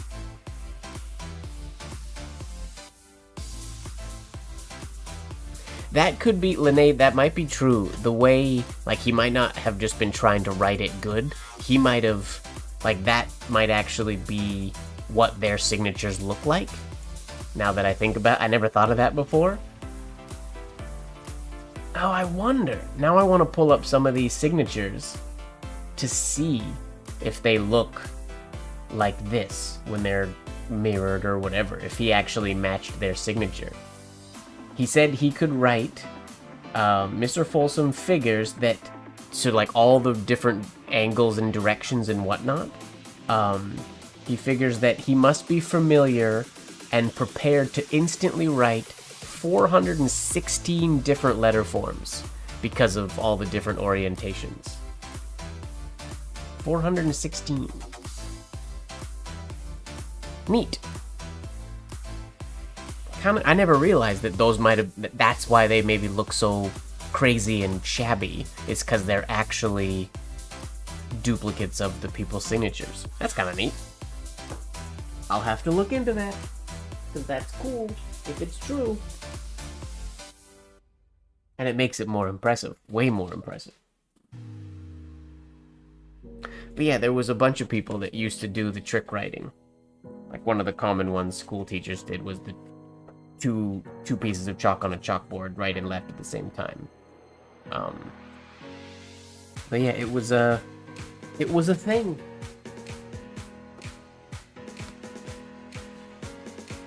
Trick writing.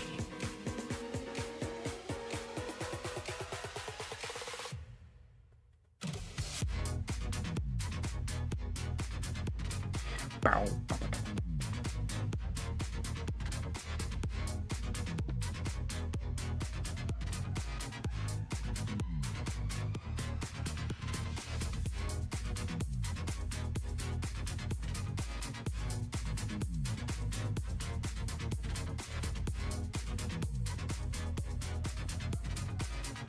My fingernails are really glowy pink under here today. I wonder why that is.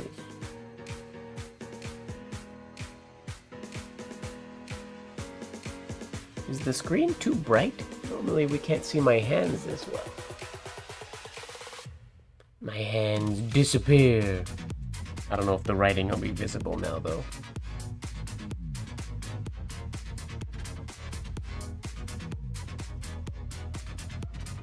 No, not bright enough.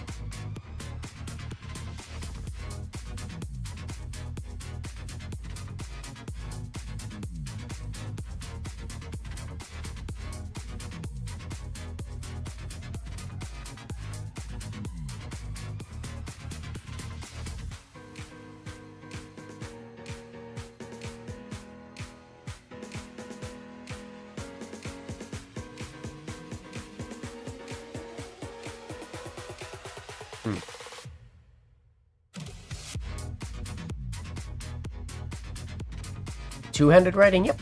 I have before. Not with an oblique holder, or with like shaded writing or anything, but I used to do it with just regular pens, or on chalkboards or markers or things like that.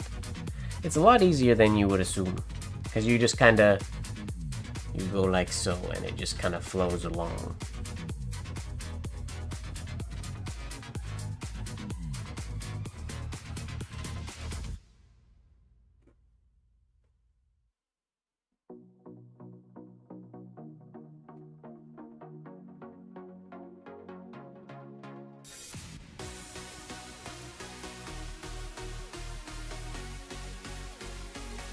All the ads. They're supposed to be every 30 minutes.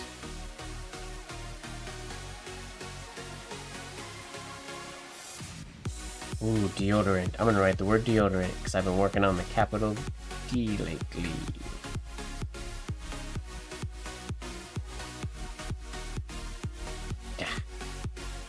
Why is the capital D so hard?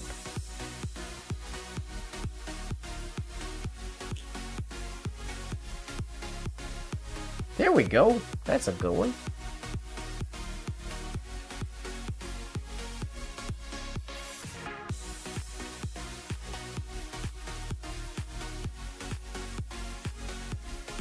Sentence structure mistakes?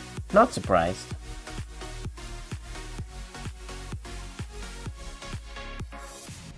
How does your other account not have ads at all, Lene? Is it premium?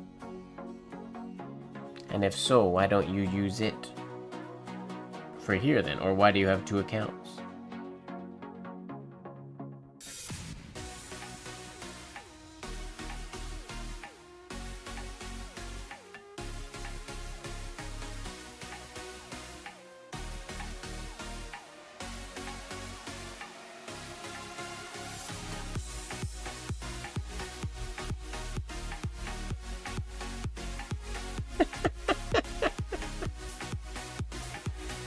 Oh, spelling.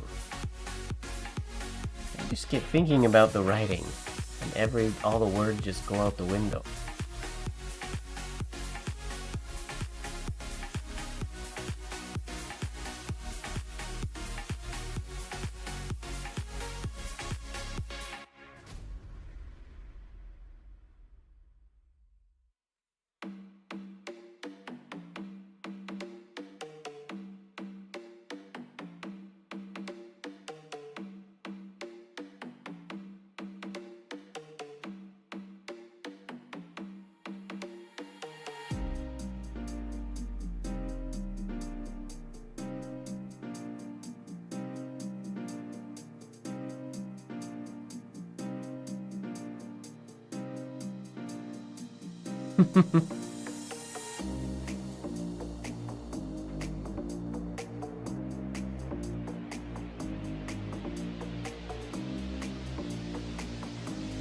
Got you.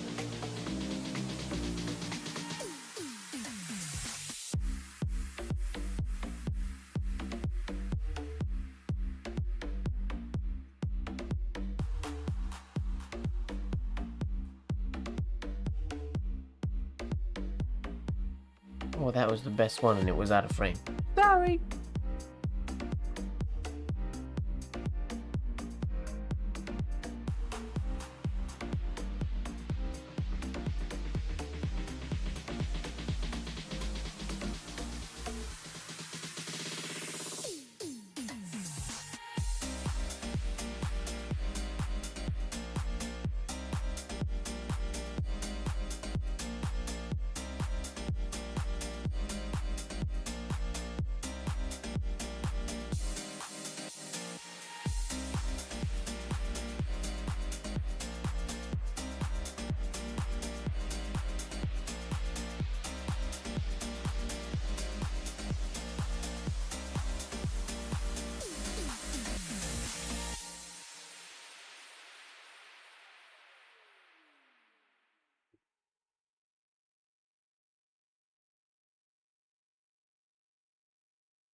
I'm just writing random words now.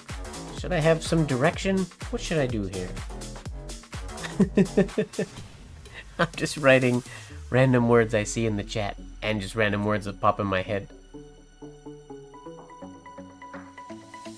That is very true, Lene. I'm never against having the extra viewer.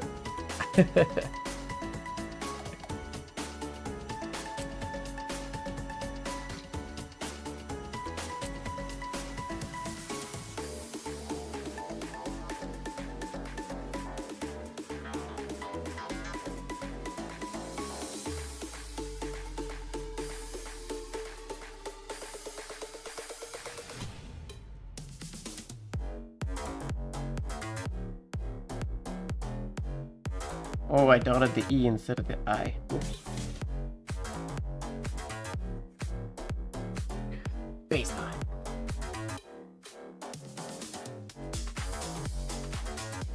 Yeah, I'm just writing random words that I see in the chat.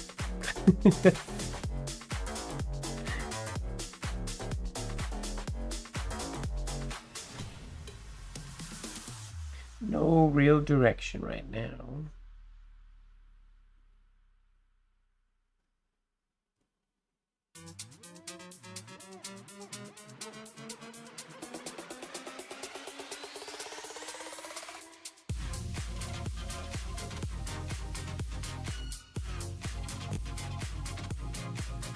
Can the camera even see those, or is it too dark now?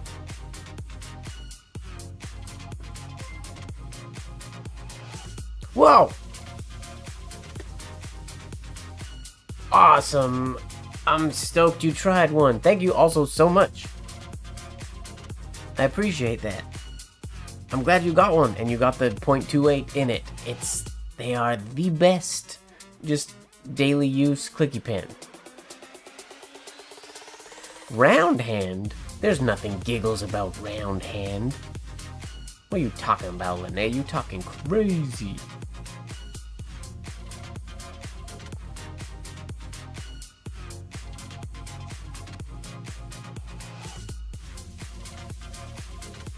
Uh-oh, Ojas Winnie's number 2. Demoted. Hashtag demoted.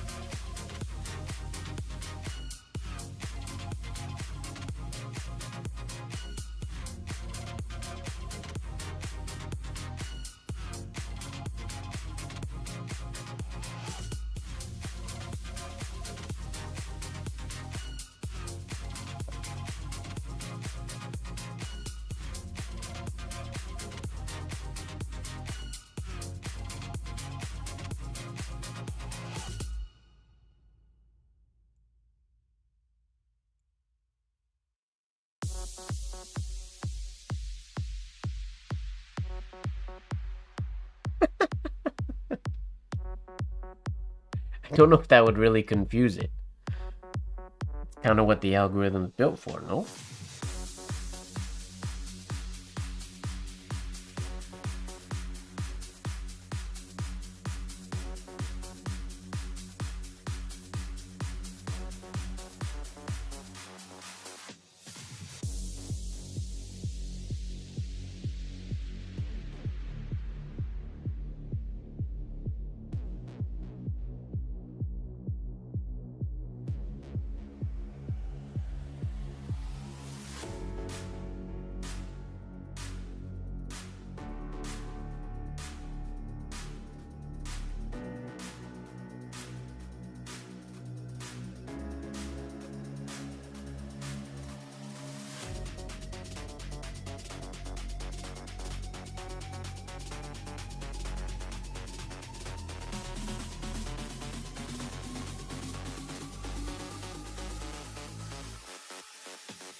Also, question for Limmer. The Uniball pen, did you get a black one or a white one? One of the black barrels or one with the white barrels? And one with the metal tip or no metal tip? I want all the Uniball 1 details.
They sell them at like Staples.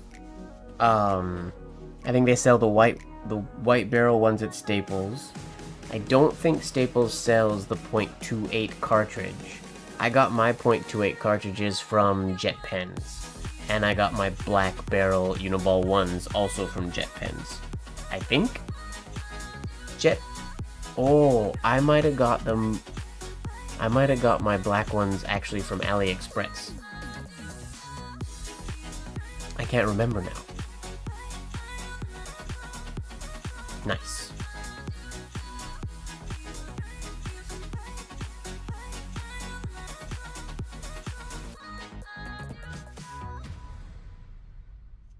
Oh, I forgot it.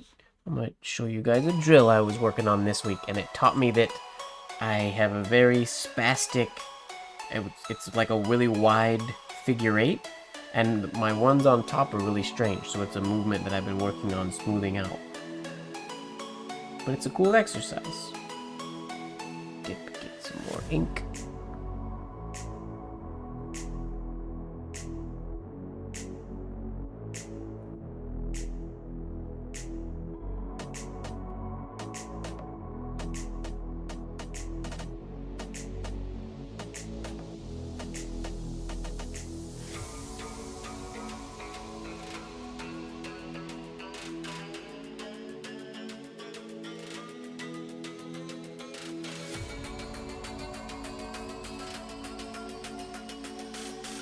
Kind of fun, huh?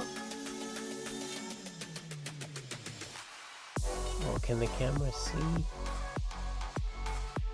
the hairlines? Now Jet Pens is sold out. Oh. I'm pretty sure you can get them on AliExpress as well, if you're willing to wait for a little bit.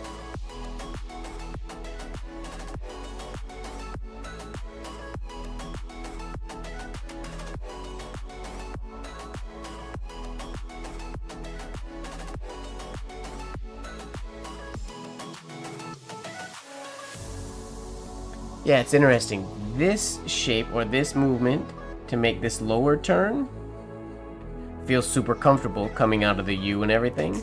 But doing this upper one feels super weird and ends up getting like elongated and flat.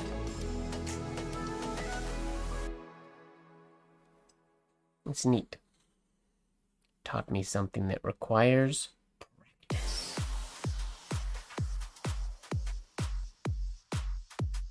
Then I was also doing runs of Infinity Ys. Or not Infinity, I guess, but yeah. Oh, how did they go? Whoops. That's how they went, okay.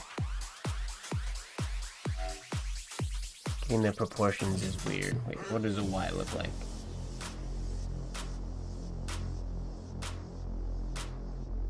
Okay, that's the proportions we're going for.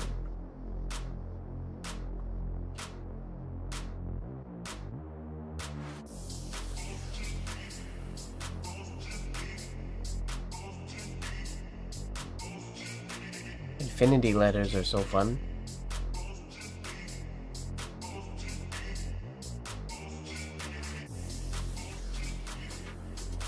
It was Marcus Carlini, who originally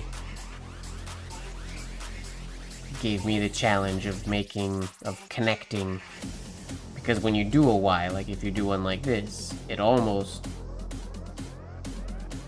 like you get pretty close to hitting that connection point. But if you start here, you can fully hide it. And it's much easier to hit the connection.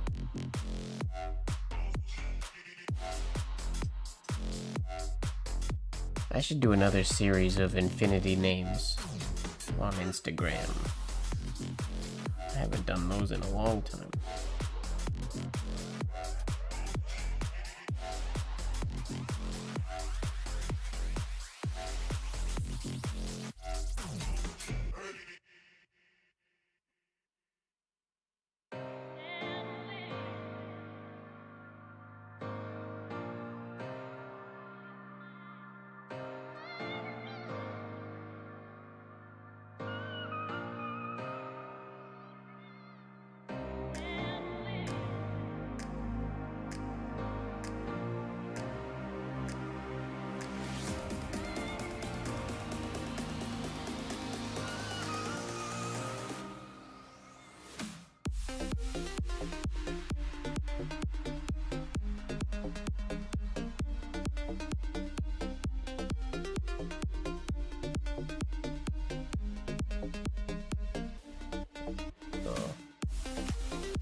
Sometimes they make mistakes.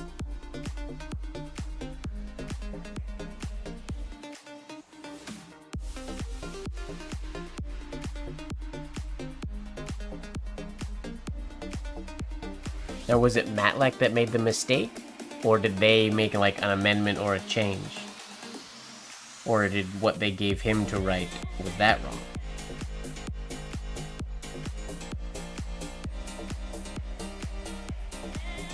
It's so funny that he wouldn't restart.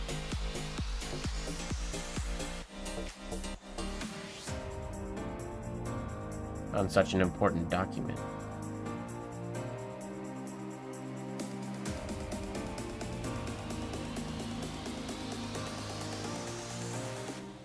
Time was a factor.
Oops, off the page. Sorry. Sorry.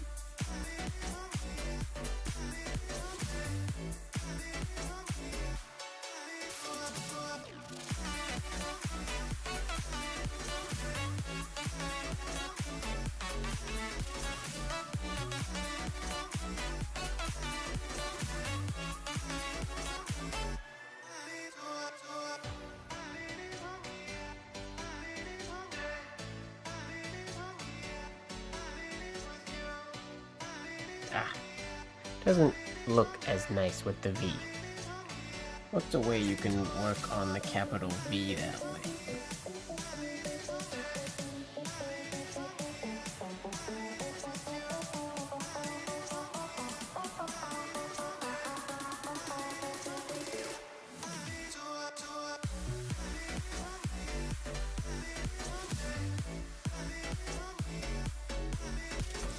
Whoa! Snap! I was distracted, because I'm pretty sure I just heard the spinning top stop spinning! Which, of course, the camera can't see it now. It stopped! Whoa! I never looked at how bright my D20 with no numbers on it glows under blacklight. Wowzers.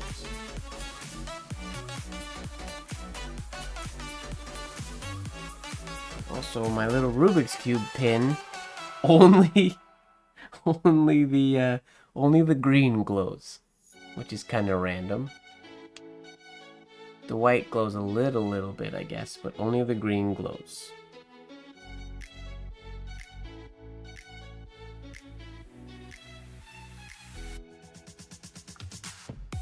You gotta always pay attention if you want to catch the snaps, Lene.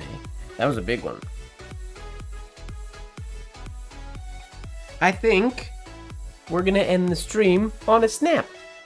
Because you know what? Snaps happen. I'm gonna clean my nib here. Oh, snap. I feel like that's a decent reason or place to end on my V exercise there.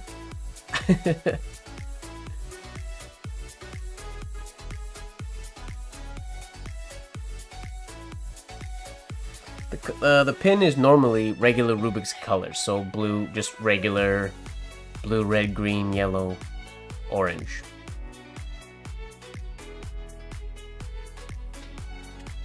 Just regular Rubik's colors. Anyways, thank you very much, everybody, for hanging out with me. Words. Thank you very much, everybody, for hanging out with me today. That was a fun one. We got some good writing and a good old time today. Make sure that you are falling in love with the process, and don't forget that life should be just a bit of silliness, really. Shout out to Limmer, our super chatter of the stream. If you're interested in a CREATRIUM shirt, click the link in the description of this video, and you can get one for yourself. Thanks a lot again, everybody. See you later. Click.